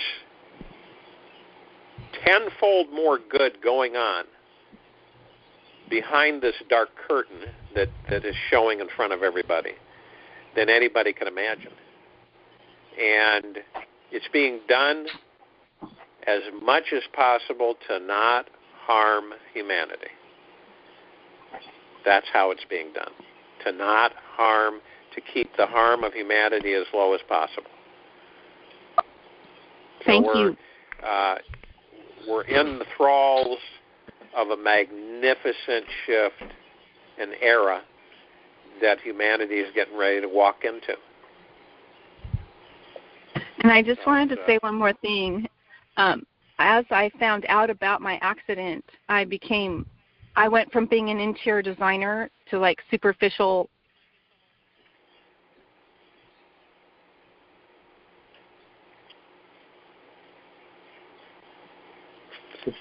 Hello? Where'd she go? I don't know. She just disappeared. Superficial. That's not good. Exactly. Hello? Hello? Yes. Jared? Yeah, go ahead. Am I on? Yes, you're on. Oh my God, I'm so excited. Thank you so much. Oh my God, thanks for being so wonderful. I have a question. Okay. Every time you mention the RV, you always said that is going to happen different from what everybody thinks. That's very true. Right. Everybody is fed a concept. Okay? If you look at the habit of how humanity is fed certain information throughout the ages, they're fed a structured format, a organized, regulated, overloaded, overcomplicated, over everything. I mean, absolutely quagmired and so much information that it is mind-boggling. This process has been in the works for a long time. There are a lot of people that handle trusts that aren't even aware of where most of the wealth is coming from. Right. To handle this. And it's not like it's advertised. It's not like it's being discussed because it hasn't been. Right. And the fact of the matter is that we have a very simple process that is being engineered and orchestrated so that people can just do their thing, be done with it. All this other stuff is made up, and that's what people have a tendency to do, is structure and make up things that aren't even involved. How many times in your lifetimes have you come across something that you thought, okay, based upon the information you were given, you thought was going to be, holy cow, this is so involved, my gosh, how am I going to do this and that, and I've got to read this, now they're saying this, and I've got this going on and that going on. Holy crap, I'm going to have to go to school to learn how to do this. That's what happens. And if we look through our history, that's the way things always happen. Then we get stressed out, then we get worried, then anxiety, and then all these negative thoughts start flowing in. And then on top of it, it's like pouring alcohol on a wound and coming back, and then more stuff is pumped out, and more things are coming out. Oh, you got to be kidding me. Now they're saying this, and they're saying this, and they're saying that. It's basically pretty clear, and the root of the whole transition is, remember something, all of the doubters out there, where there's smoke, there's fire. That old saying is true in this case. Right. Where there's smoke, there's fire. And when you look at this whole process, you've got people that inform people, and that's what they do. There's people out there that inform people. These are, as they call them, intelligence sources. That these are, people that are connected, and then they give them this information and this and that, and this goes on. Well, what happens is that the information that some of those people get is off center. It's not valid, but they're given by another credible source that they're looking at as credible that gives them, and then they deliver it to whoever is going to give it to the group or whatever. So it's a simple process. People are going to go in and they're going to be wealthy. All right? That's pretty much it. Okay. Can I ask you one more question? Sure. I don't know if it's appropriate, but I'm going to ask you. Doesn't God always knew what was going on in here and everywhere? How could God allow all this to happen to us? Or did we choose to be part of this? We chose. We did. Chose. How bad are we? Now, I'll give you an example. If you wanted to teach a bunch of little gods and goddesses, okay? Let's just look at it that way. A bunch of little gods and goddesses. And you wanted to teach them certain things so that when they grew up, they could oversee universes or galaxies and be co-creators and know how to manage the life existence of all intelligent life. But you can't do that unless you learn. So you got to learn, and this happens to be a planet that you can learn a whole heck of a lot, because look at all the trials and tribulations that humanity has gone through. That's right. At an accelerated rate. So now when you have an educated goddess, little goddess and a little god, then they get to a point where they have experienced these things in a physical format, so then they can go off in an etherical form and oversee universes, galaxies, solar systems, whatever, and be an extension of Prime Source Creator God.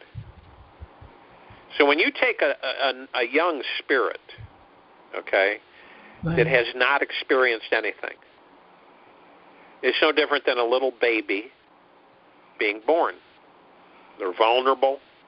They have to be taken care of and tended to, and they have to be protected. And that's exactly what happens to us. As little gods and goddesses, Prime Source Creator God protects us, guides us, teaches us. We learn, we expand, we progress, and then we take our rightful place in the universes. And we oversee, and we watch, and we protect, and we care for. But you can't do any of those things unless you learn all of the things that you possibly can learn.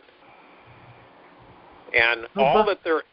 And see, the interesting thing is that when humanity realizes that all there really truly is and the only true power in the universe and existence is love, then they'll be ready. Right. Then the little gods and goddesses will be full-grown adult gods and goddesses. And then they'll be sent off to their responsibilities to take care of other parts of the universes and other places and other times. And that's what each and every one of you will end up doing. The day will come. Right now, we're transitioning an entire planet and an entire civilization. Think about that. We're transitioning an entire planet and an entire civilization. Every one of you on this line is assisting in that. That's fantastic. Oh, by the way, I'm 44-8. Wow, okay. Yeah. Don't come across too many 44. Don't come across too many 44-8s. I know. Wow. It was an honor and a privilege. Thank you so much. Have a good night, dear. Thank you. Jared. Yes. Jared. This is Jim from Detroit. Yeah, Jim. I've been wanting to suggest you end your meditation call every day about 3:33. So if we could somehow incorporate that into the meditation, I mean, it's a powerful number, as you said, and you know what I mean? What do you think? Incorporate synchronicity. Oh. You know, you end just about every day. I mean, not you know exactly, but right around 3:33. So, you know, that's when you sign off. So, you know, if we could put that, put that in there to add some, you know, boost to the meditation, you know, as part of Sure. it. You know what I mean? It's a simple one, you know. Oh, sure. And I didn't know if anybody had suggested it, but you know, I've been meaning to, because I always give it an extra boost right after you sign off. I, you know, invoke it. Good idea. Yeah, that's a good idea. That. Yes. Thank you for recognizing it, because I didn't know if you had noticed it, but you know, it's a fact. So it's a guide path to close it. 333 is a, you know, it's a three. It contains 3, 6, and 9, which are very powerful numbers. Right, and you're signing off just about every day, right about that time, and you didn't even realize it. But no, I really didn't realize it, but it doesn't surprise me that Prime Source Creator God guides it that way. Well, you know, but just to sign off with that would be, you know, something a little extra. But you know, besides that, Jared, I've been meaning to talk to you, and I you know, have been involved since April. It took me a while to get going with the schedule, but I've been doing it ever since. And excuse me, I'm having trouble with visualization, though. You know, you visualize every day.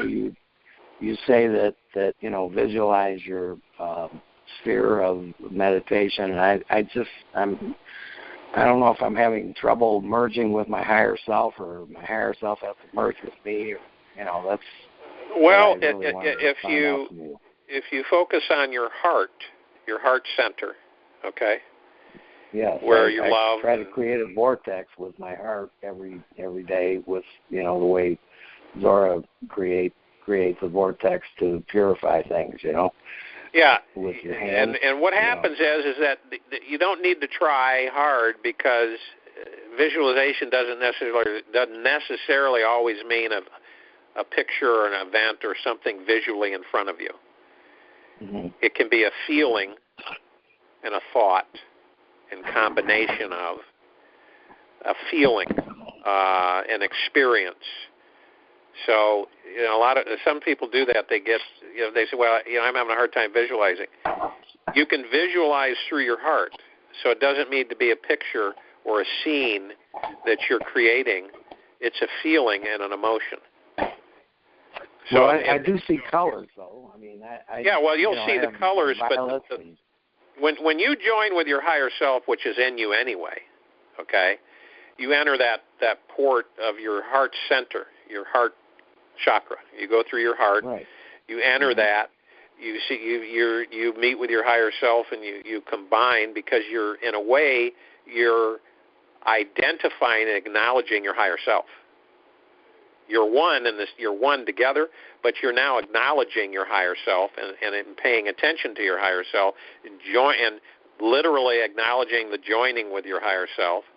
Merging, so, right? Yeah. So when you do that, anything is possible. You could feel and experience a form of visualization that isn't, you know, seeing an actual. You know, you might see colors. You might just have a really warm feeling. It just depends. So what I say to people is that don't overextend or think that you're messing up, because you're not. It's just the information that's coming in and how you're associating and relaxing. and enjoying the interaction, and you're doing fine. It's not not everybody forms the same way. So you could be different. Another person, I've had people say they feel it with their minds. They feel it with their hearts. They feel it when they join with their higher self. They feel it in between. So it just depends on your own personal structure on how you react and interact. And I've just awakened. So it's taken me 63 years. I'm 62 years. I'm 54 and a half now. So I've just awakened. And, and what you're doing is, it's great that you're doing it, because it speaks very highly of you that you have committed yourself to do the meditations, because they're as simple as they get. And that's the way I keep them. Well, that's true. But, the reason why I have is it resonated with me, Jared, and I, wanted to let you know how important that is to me, and I'm sure a lot of other people that we found something that we can actually do. Yes, and feel, exactly. Like we're doing something to help. Yeah, and you don't have to go to a university to learn it.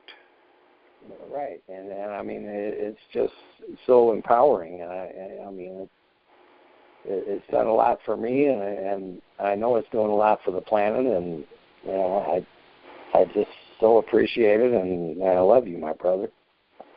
I love you too, brother. Well, let's let somebody else talk, but hey, I needed to touch bases with you, and I will probably be sending you an email. My name is Jimmy from Detroit, so. All right, Jimmy. All right, man. Appreciate it. Hello, Jared. Thank you so much. Yes. This is Andrea up in upstate New York. I just wanted to see if I could find out if you knew anything about Mike Cottrell and the U.S. Treasury as far as the RV goes. I hear he's supposed to put out codes, and the RV's not going to happen until he puts the codes out for all of the countries when they finally, have all their currencies revalued. Do you know anything about that? There's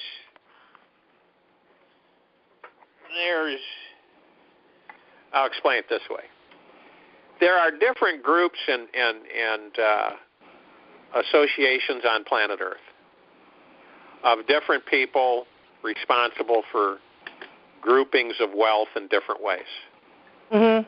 They're all over the place, okay? So with that, Cottrell's been around a long time. And, right.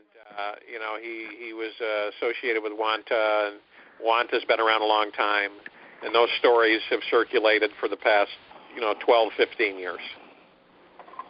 And if you look at the bigger picture here, all these codes and everything, all right? What these codes are allow access to funds. Mm-hmm. They allow the funds to be transferred. And the codes are constantly changing and revolving.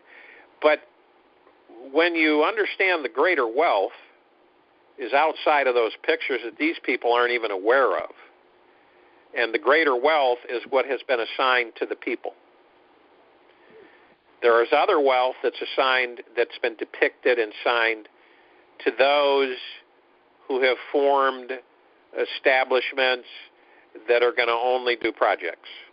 That's all they're going to do. All right, so you have to understand the separation here. It gets muddled when, this stuff comes out of the clear blue and this is talked about, and then you have a history, and you go research it, and you find this and that out. But there's different pods and different groups with different responsibilities. So the project end is taken care of with a vast amount of wealth. That's selected. Mm-hmm. The people are taken care of with a vast amount of wealth. So it's all, there's a massive amounts of it. It's unending. There's no there really is no number that you could. I don't even think we have a number that can identify the amount of wealth. I don't think there is one. So they're separated and they're partitioned off, and some of them have been around for a long time. Yeah, I'm familiar with. Yeah, I'm familiar with Leo Wanta and his Mitterrand protocols or whatever. Oh, so when you see here's what everybody has in common on the ground of wealth control is that the bad guys have hoarded and controlled the wealth for a very long time. Okay, there are other sections that they haven't had any opportunity whatsoever to control. Okay. So you have wealth that is in the hands of the light, and you have wealth that's in the hands of the dark. And sometimes they get muddled. And who's in control of the majority of the wealth on this planet now? I would say the light. The light. You're exactly right.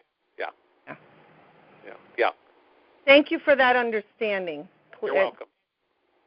Jared, can you hear me? Yes, sure can. Jared? Okay, I have a question for you. Sure. Okay, so we're going to take you back a little bit when we had went through we talked about NESARA. We talked about going through the exchanges when we have, our currencies and stuff. We should go through that. We will be able to exchange our funds and all that. Then we talked about there was a thing that came up with the Mona Trust with Kim Possible, and they have that so solid, where everything's happening in that direction, and to believe that there's some kind of a thing where that Kim Possible actually has a lot of control of the reason why the RV is not started, but she's able to take her position or whatever she's doing is to cause to stop the cabal from stealing funds and what have you. So that's been kind of ongoing, and we've been notified about it. Everybody's waiting. It's a whole other thing on that end versus what we've been told, and NESARA as well. As far as in our exchanges and all that. So could you sum up something like what is really that versus what we are, because it makes us, I know that, there's some significance to what she's doing, or maybe I don't understand it, but I know that, I don't want to say I trust everybody and everything because I don't know, and it's so confusing. So could you help me understand, or, those that are kind of in that, area where we're trying to, trust somebody and what they're saying and what they're doing and what that is all about. Because it seems like we have not RV'd yet, and everything that they say with Kim Possible, we have not RV'd yet, and she has a lot of influence on that from what she's doing. So I don't know. Well, her effort is for projects, right? That's her effort. Her effort is to fund projects on the planet. And she has restricted access to access codes to open up accounts to be able to transfer wealth to other accounts. Her biggest problem has been from day one is interference of crooked bankers, of crooked banks. So when it goes from point A to point B, it's not necessarily guaranteed to get to point B. So it's either deferred or stolen. So her battle is trying to get funds delivered without being scathed, and to support project funding. Now, see, there's people not in control, but have access to certain wealth amounts on the planet. Then there's those people aren't even aware of way above their pay grade of knowledge of other amounts of funding that exist, that aren't discussed, all right? whose representatives don't come out in public. They're not, and that's there's distribution of wealth. I'll sum it up that way. There's a massive distribution of wealth. The massive distribution of wealth is set to be released in parts, in segments. All right. Now, when you want to make the human race well financially, you have to have some kind of a structure to announce to the people to eliminate the old structure. The old structure doesn't work, never has. So that's where you come in with the Reformation, the Gesera Nacera. That model has been structured to eliminate the majority of dark control on the planet. Right? It's a clean slate. So the people become happy. The people get money. The funds are distributed. They've been set up for a long time to hydrate the people. All right? Now, what better way to do that than to use a currency revaluation? I mean, a lot of this is common sense. It's not rocket science. And, it's when you want to hydrate a bunch of people, how are you going to do that? Well, you can't give it to the government because you're not going to trust the government because the new republic governments aren't in place yet. So that's not a good idea. Giving it to governments when most of this planet has been controlled by the dark agenda governments. Period. So, or blackmailed or, literally controlled by fear and intimidation. So you announce to the people a complete shift with the Nacera Act, and everybody starts getting happy once they understand what's going down and what's taking place. So you get a group of people that hang in there and follow through, finally able to do a currency exchange, all right? They get a hold of some currencies where countries have had their currency so devalued, so destroyed, so screwed up that it's unreal. 1/10 of a penny, and they reinstate that currency to an equalized value before it was messed with by the dark. So it's readjusted. It's brought up. So those people then reap the benefits of that adjustment.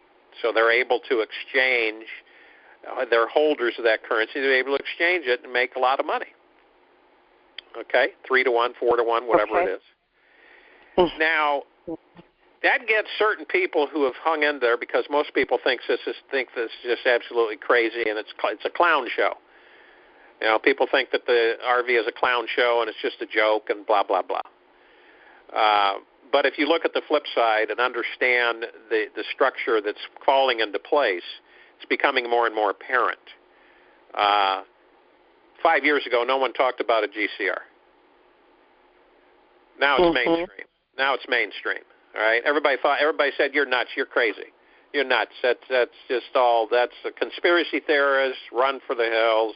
Blah blah blah. And now you hear it in mainstream. You hear people talking about GCR, global currency reset. They talk about the old system being melted down. We talked about the old system having to be destroyed. It has to be destroyed. It's got to crash it. It's got to crash the old in order to bring in the new. Well, that's what's happening right now. If people would only follow and watch out there with their own eyes, they would see this materializing right in front of them, not like they thought it would. Not like they thought it would, because people think a certain way, and then if they don't see it, they're blinded. They don't comprehend what's really going on. So the planet needs a global currency reset. You've got a lot of devalued currencies. Those currencies are going to come up in value. They have to. They got to support the country. That's common sense. You can't have 1/10 of a penny representing each one of your units of currency. It's crazy. It's nuts. And then because you're going to a gold standard, which is a hard asset-backed currency, everybody is switching to the gold standard. They've all agreed upon it. It's all done. It's not, it's not going to happen 2 years from now. It's already agreed upon. This has all been engineered and structured. right? You've got people defaming the RV, saying it's a bunch of garbage, saying it's a bunch of crap, saying the GCR is a bunch of garbage, it's a bunch of crap, none of it's ever going to happen. And so people get disheartened. People get disheartened and they quit.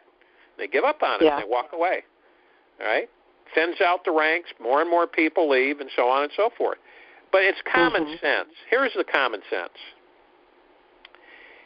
You have a new currency system established on the planet with a new transfer system. You have a shift of control from one end of the planet to the other.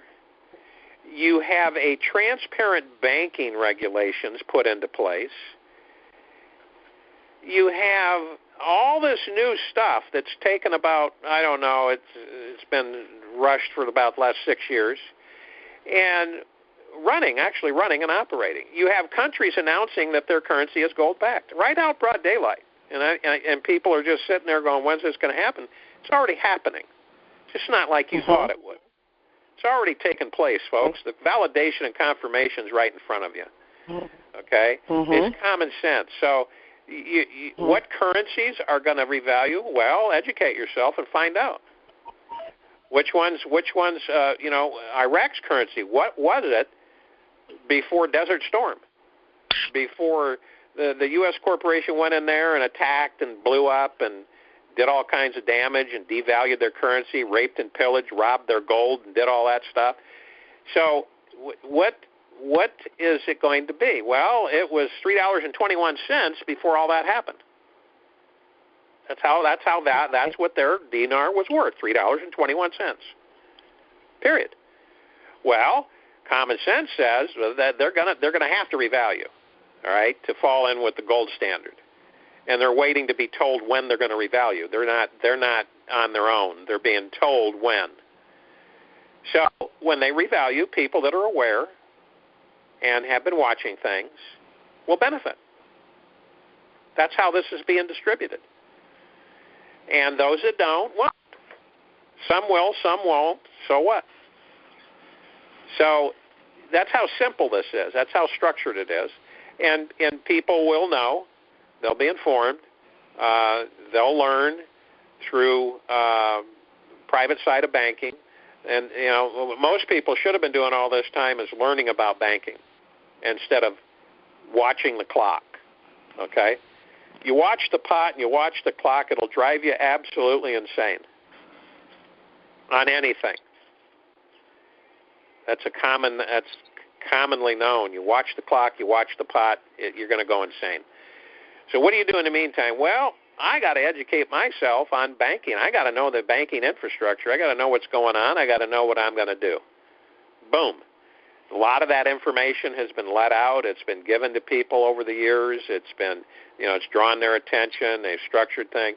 And it just depends. And it's actually a good thing. It's a positive thing because it's getting people off their keisters and educating themselves. Most people don't know how the banking works. They don't know. All they know is they put their money in and they can use their cards to buy things, pay bills, that type of thing. They don't know how banking really works. So you get an education, you start learning, and then when you have an education and you've learned, you're much stronger to work with the bank and to know where to go and what to do. So this is already happening. This thing's already happening, but it's not happening the way people thought it was going to happen, the way they were told it was going to happen. It's not happening that way. So we have currencies that are going to revalue. Those who have those currencies will make money.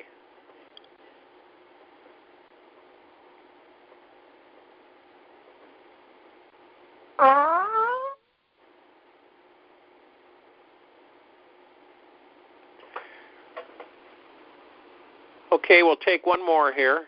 Jared? Yeah. Just one quick question. I'm wondering if you've heard anything about the Halo-Fi.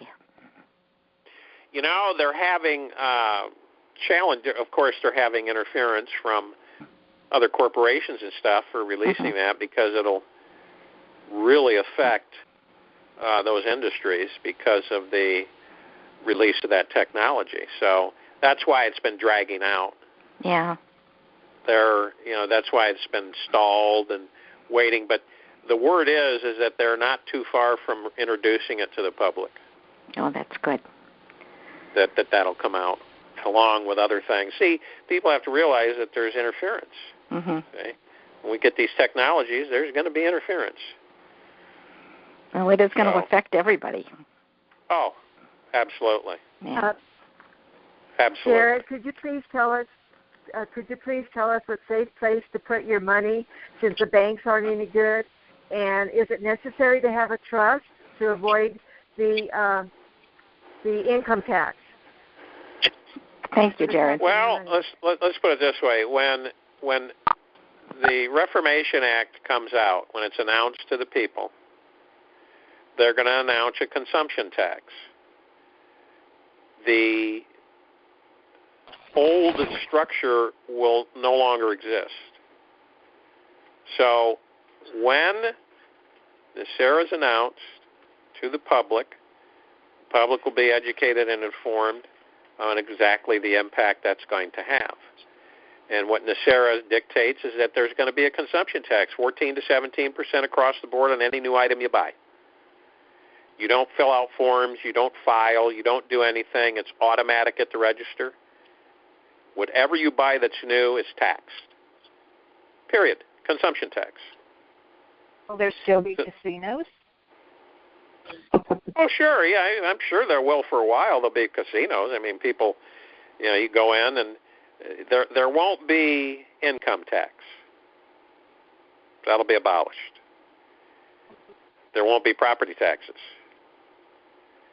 There'll be plenty of money to support communities, cities, towns. Things are going to restructure and change.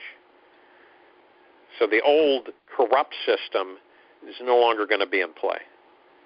And it'll take a while for people to adjust to the new structure. The new structure is going to be, the whole justice system in this country is going to totally be gone. And the original will be in its place.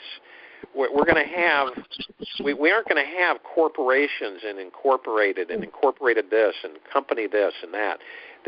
We're going to have organizations. A lot of these things are going to change. You see, we've all been so inundated and educated in a way that this is the only way. There's nothing else, and this is the way it's always been and the way it's always going to be. That's not true. Change is constant, and that's basically what we're experiencing here is a massive change in the infrastructure of society on how things are done. And it's got to be done, or we won't be here. None of us will.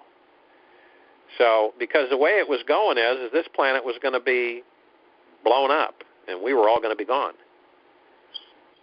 So, that's changed. And what we have now is a direction of total metamorphosis with the civilization, the planet, how things are done, everything.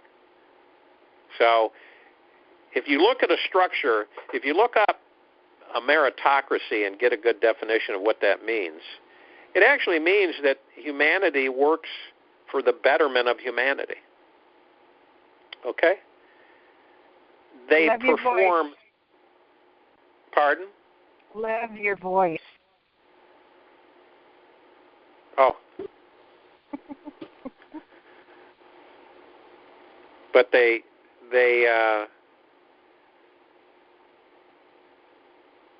you work for humanity. That's what you do. Well, where's the safest place to put your money if banks aren't any good?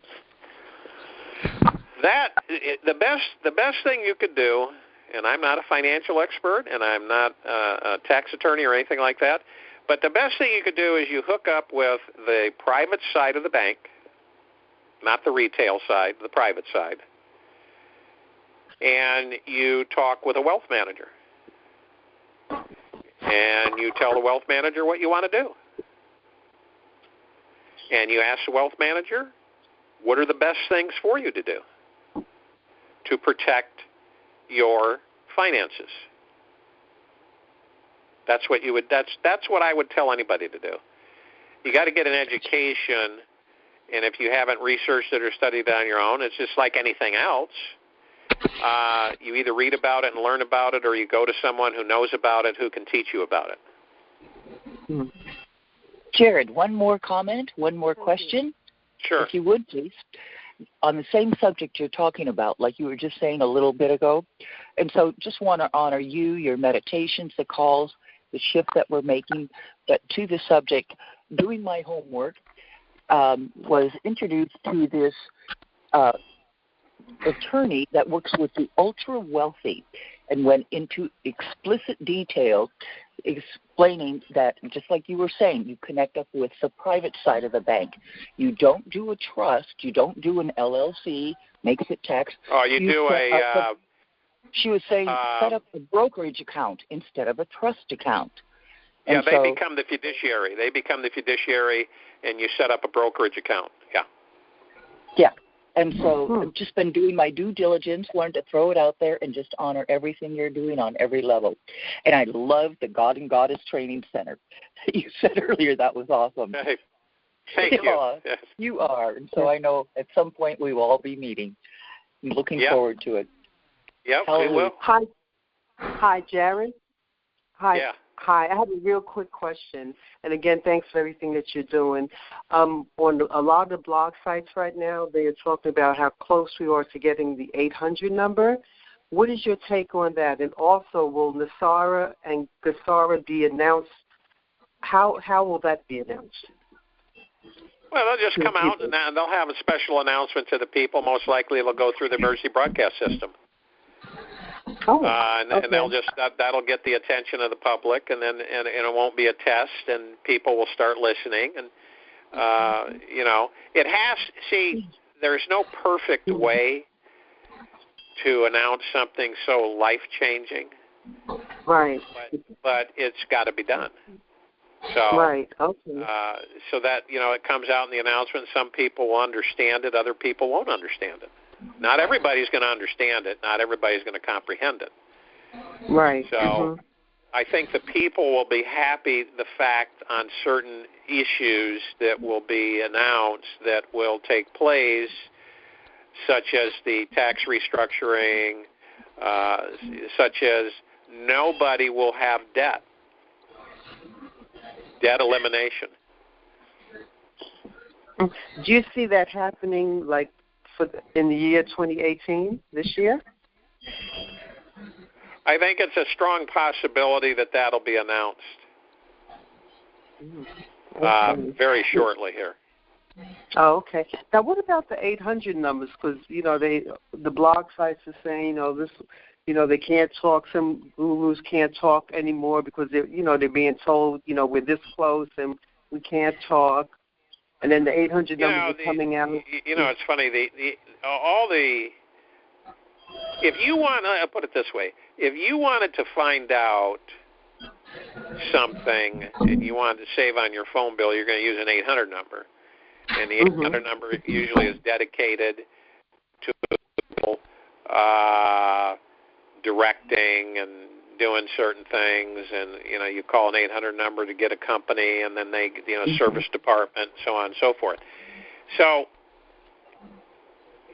it's basically you get an 800 number, you call it up, they tell you where to go.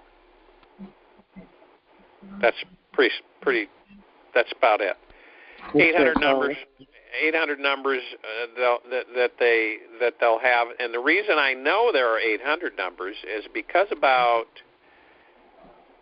3 or 4 years ago, I talked with one of the people that they approached about putting together 800 numbers for better direction and circulating and directing people. So, and he was surprised, and so he decided to go ahead and put his hat in the ring and be trained about the 800 numbers and jurisdiction of the getting those out to people. Oh, okay. So that's why I know that there have been that was not a thought; it was an actual activity they were doing and putting together the infrastructure. So that wasn't hearsay, and he had no reason. he had no reason to fib because it wasn't going to gain him anything. Right. So, oh, okay. So, I think that, like I said, this isn't going to happen the way people think it is. So, you could be alert and look around because things might surprise you, and if you're aware, you'll know what to do. Okay. Okay. Okay, so I don't know. I just feel it's very close at hand, Cause, there's an inevitability. When you start seeing countries implode, you know how close it is. Right. When you look at Italy imploding right now before our eyes, you know how close it is. Right. When you start seeing countries' infrastructures fall apart and you start seeing them financially implode, you know the old system is dying. It's about ready to take its last breath. They have to have a new system ready to replace it, or the whole planet will melt down. So that's when those are the for people to know that to measure this sensibly is to watch the world affairs in finance and see what's happening. Look what's happening to the banking systems. Look what's happening. Look at all of the fraud and everything that's being pulled out, and all the arrests going on in banking, and you can't ignore that. That's a fact. Look at these countries that are suffering financially. They're hurting. They're falling apart. Their economies, everything. So you got an old financial system that was in favor of the elite dying, and you've got a new system coming in favor of the people. All right, yes. And I know we as light workers and light warriors, we are ready. Well, thank you, Jared, so much for all that you do, and the meditations are just wonderful. Absolutely wonderful. You're welcome. Well, thank you. Welcome. Hey, Jared. Hey, Jared. Yeah. This is Bill out in Oregon. Yeah, Bill. And I had this one question. I've heard about this a while back when I was on another call, but is it still true that when you exchange, and you got some Zen notes and everything, that you can get like a diplomatic status of some sort, and get a green passport, and get an international driving permit, stuff like that?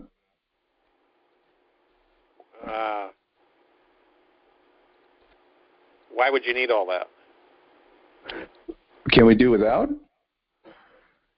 You wouldn't need all that. Okay. Let me ask you, here's a question for you. Have you ever dealt with foreign currency? This is the first. Okay.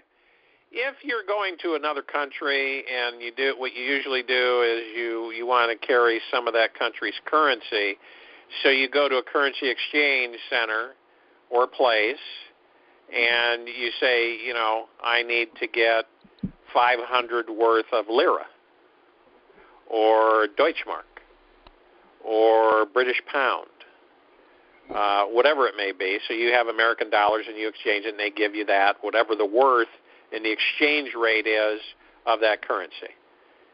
And you take it and you go to that country and you use it, and it's a lot easier. Instead of having to do it there, you've already got the currency. So well, basically, I think we're misconstruing each other here. What I was asking is a green passport is more or less a different status than being a U.S. fiction, a private, a real person, not a person. That's still corporate, but a non-corporate fiction. And of course, everything, all the licenses that we do have, it all denotes a corporate fiction, down to our birth certificate. Oh, so I'm just wondering if we go in, can our status be changed, and just I'm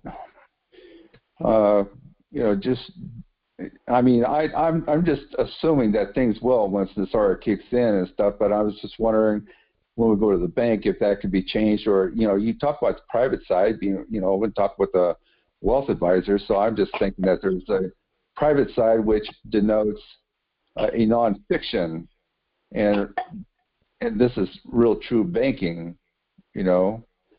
Well, you're talking about common law and law of the land and not being part of the system and going in. I mean, you could have an identification card and go in there and just prove that you are who you are, and basically work with the wealth manager, get all your ducks in a row and all your everything that you need in a row, and then you can switch from there.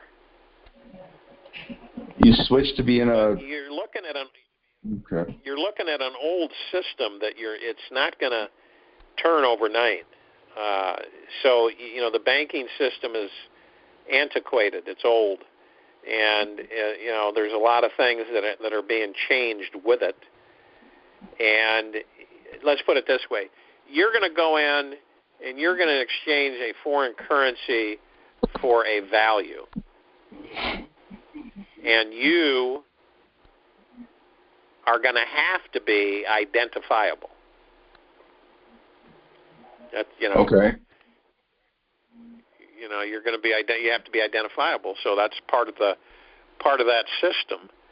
If you went in there and you went from the standpoint of being an American national citizen, I don't know. I can't answer that. I don't know what. No, I'm talking about walking out as a because you're talking about a private side of the banking.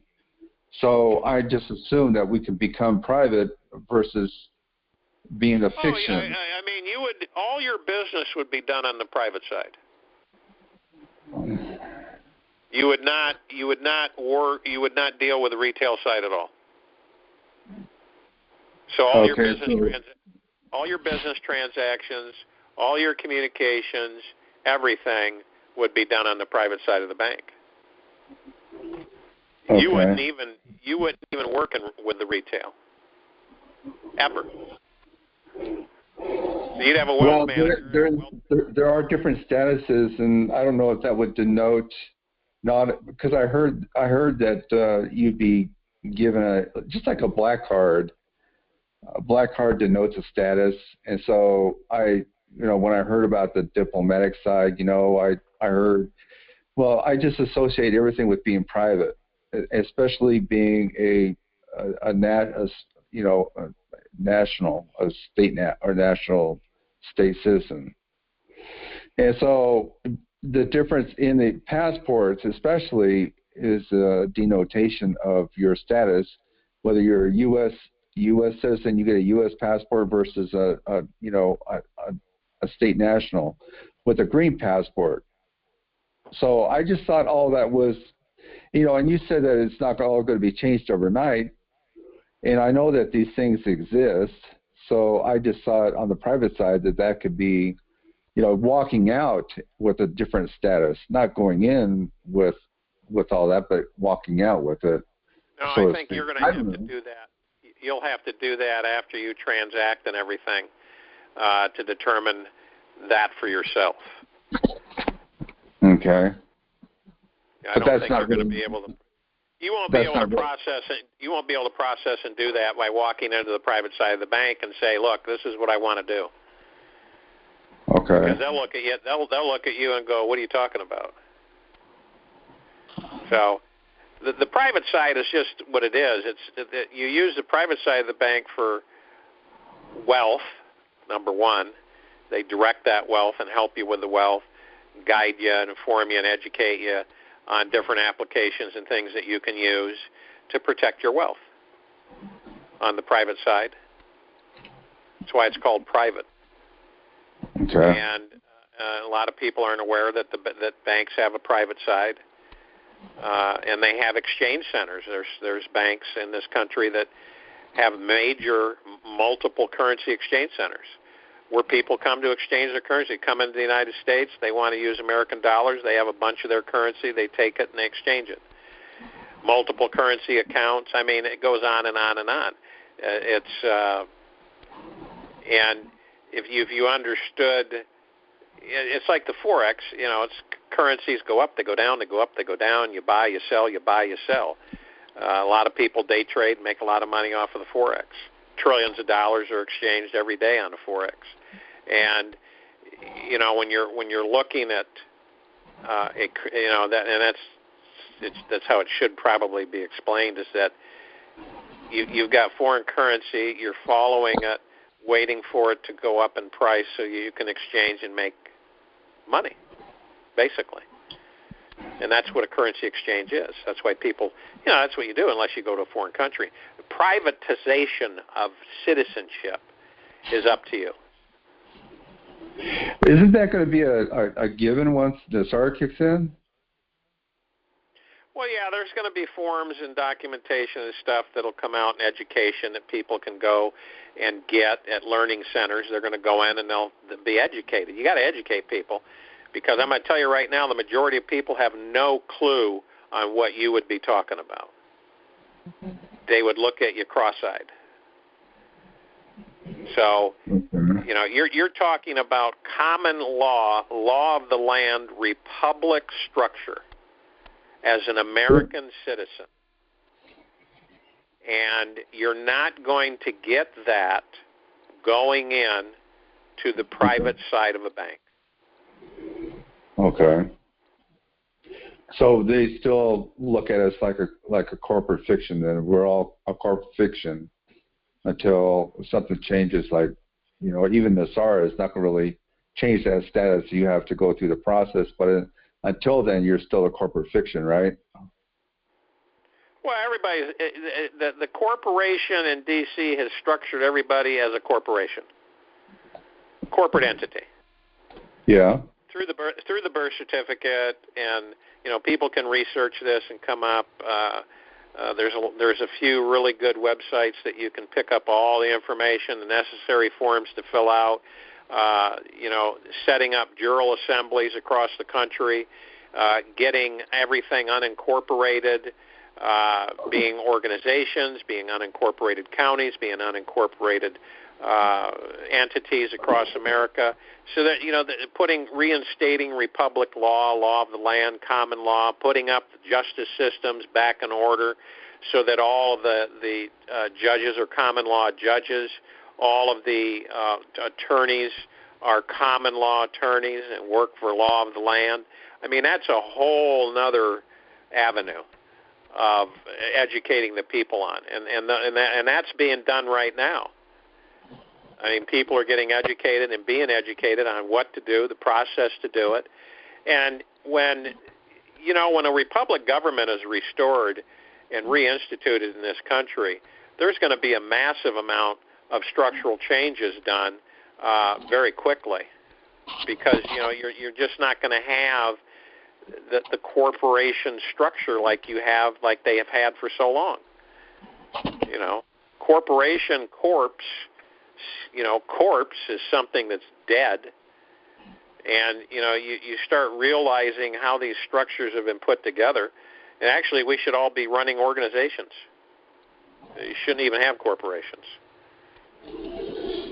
So you don't think that UCC law is going to be around that much longer then, or do you think it'll just fizzle out? I think right now, if a person wants to claim themselves as a American citizen and an American national citizen, then they would go out and get the appropriate forms and get their name back, claim their name, and do the UCC and get out of the system, be their own person. But when NESARA's announced, all this restructuring is going to happen.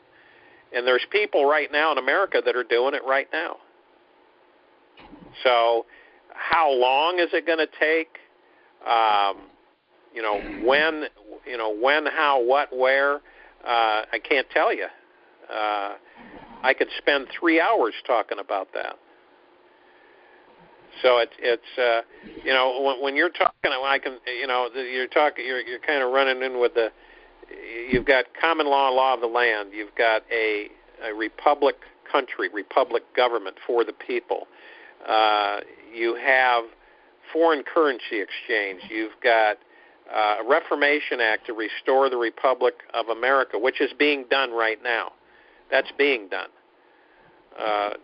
To go back to a Continental Congress, to have Continental Congress, to call a Continental Congress, which we haven't done in 150 years. You know, a lot of people are ignorant to what the true structure of this country's government really was meant to be. So, you know, a lot of people, when you talk to people about UCC, they're not going to understand anything. If you went to a bank, a private wealth manager at a bank, and you said, hey, I have filed my UCC, I am a private citizen, and I want this, and this done, they'd look at you like you were off your old rocker. They wouldn't know anything you were talking about. They wouldn't validate anything that you would share with them. They would think you were some kind of loony. So all this information cannot happen in 10 seconds. It cannot educate. You cannot go out and educate an entire population, over 300 million people, with a diverse background overnight, and have them all understand everything, and everything's hunky-dory, and everything fits into place, and it's all lickety-split, all done, period. It's going to take a transitional period. People are going to have to comprehend it one step at a time. There's so much that's going to be let out and announced, and they're just going to have to take it one step at a time. Some will, some won't. But, you know, that's the truth. The truth, you know, they say the truth shall set you free, and it will. A lot of this stuff's going to come out. Yeah, right. So you know what the word chattel means, right? Yeah. Well, we're all chattel, and the way I look at it, you know, this is my opinion, and we're all treated like our terms of status, and if we're chattel, we're just treated like we're property. And that's why you see police brutality. You see a lot of stuff going around that shouldn't be there in all forms. I mean, it's just out all over the place, and it's all organized for the most part, in my opinion. And so I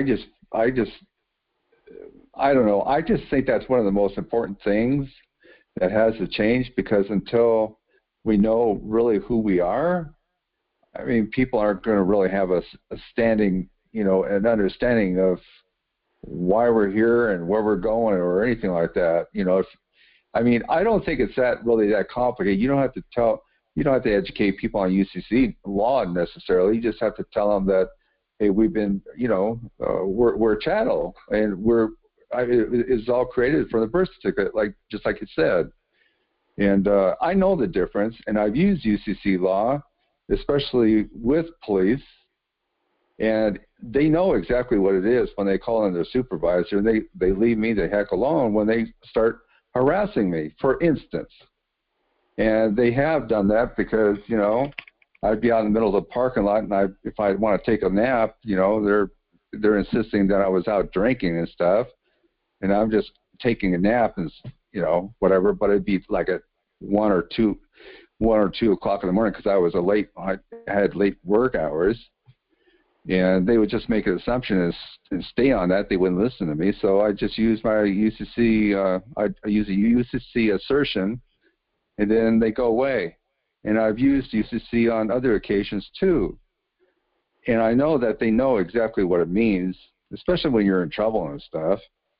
But law enforcement, you know, if your status has changed, if everyone was looked at differently, you know, we always hear that police look at black people differently too, and they're brutalized. Everyone's actually brutalized, but I don't know if black people get it more than other people or whatever. But it's just the way we're looked at, our status. We're just chattel, we're property, and we can be treated any way that they want to treat us like. And so, anyway, I just think that it's like a starting place, and then we can all understand why we're treated like this and why the world is going the way it is, and that we're just common folk, as opposed to the elitists. They can do whatever they damn well please with the common folk. And I mean, it's treacherous. It's hellbound. what they do. Well, you're aware that we have our country back, aren't you? That it was stolen from us, and we have now gotten it back. Well, I haven't. All the regulatory information need be, and application and everything, all of it has been reclaimed. So by who? By who? The Republic. Oh, the Republic. Okay. The Republic. Yeah. So I don't know if you're aware of that, and we also are going across in different judicial systems, and we are overturning different laws and jurisdictions every single day. Okay. So, and we are also reestablishing jural assemblies across America, which is happening right now. There's several in Texas and different counties that have gone up, Michigan, Illinois, Indiana, Ohio, Wisconsin. So there is a lot of effort going on and a lot of people involved with getting our country back on track for the first time in over 150 years. So, getting all of these sold-out establishments that abandoned their offices of the unincorporated entities and going to corporations so that they could get a piece of the action from the corporation out of D.C., which is an illegal area anyway because it's a 10-square-mile radius. Basically, it is a state on our land, foreign land. Right. So basically what we have is we have jural assemblies going up. We have republic offices being reestablished. We have judicial rulings being overturned in favor of republic law and common law and law of the land. So there is a tremendous amount of effort going on across America right now to reclaim everything, to put it back into construct, right back into structure, so that we are no longer chattel, so we are no longer slaves to a criminal system. So it doesn't work that way anymore. That's happening. And it has been happening, and it's gained a tremendous amount of steam. So people will not have to file a UCC in the future because they will be part of the republic. Not the new republic, not the restored republic, but the republic. Okay. So this is ongoing. It's an educational process. More and more people are becoming aware, so they want to get involved. So there's let's put it this way: there's a lot of Americans who have become involved. So we're taking back. We've got our country back, and by the way, the republic is not in debt. Hasn't been. It's been on the shelf for 150 years. In this country, at one time, we used to call a Continental Congress whenever we needed things to be taken care of. So each state would send their representative. We'd call a Continental Congress, and we'd hammer out whatever we needed to hammer out. There were not two parties. That was added after the corporation got involved. So, the country was sold out 150 years ago. Right. We've got a peace flag that we don't fly, and a majority of Americans don't even know that we do have a peace flag. We've been at war as a country for every year we've been around, with the exception of 3 years, and a lot of people don't know that. So, there's a lot of things and a lot of education that needs to be played out. That's why these learning centers will be up. People will go in. They'll get a beginning, a simple education, and an orientation to things. Announcements will be made through the emergency broadcast system. People will be rocking and rolling and getting an education on the truth. A lot of the truth will come out. A lot of people will start understanding what really happened, what took place. And I think people are waking up at a very fast pace of understanding that they want their country back. They want this country back. What about the three-letter agencies and HARP? Are they going to be... Three-letter agencies are all service entities. It's like I've said that before. They're all hired to provide services to the American people. They're hired by the Republic, and that went south a long time ago, and they became dictatorial organizations that were infested with corruption. And the problem with that is that the people lost sight of the fact that you can fire those organizations. You don't need them. If you're not happy with someone giving you a service that you're paying them to give you a service, you fire them, and you get a new service provider. Our new service provider is the American Indian Nation. How's that? I don't understand. Or, as opposed to the CIA, as opposed to the FBI, the new service provider is the Indian organization, or for the Republic of the United States of America, for the United States of America. Oh, okay, I get it. Okay. So what I'm saying is all three-letter agencies are foreign entities. If you look up their charters, you will find that the majority of them are housed out of Europe. I believe that. So they're all foreign entities, all operating here as service providers for the American people. That's what they are. You pay them, they provide services, like any other service provider. But they can't be trusted. What happened but the American people lost the knowledge and understanding that that's what they were. All right? They thought they were part of the government. They thought they were part of the government.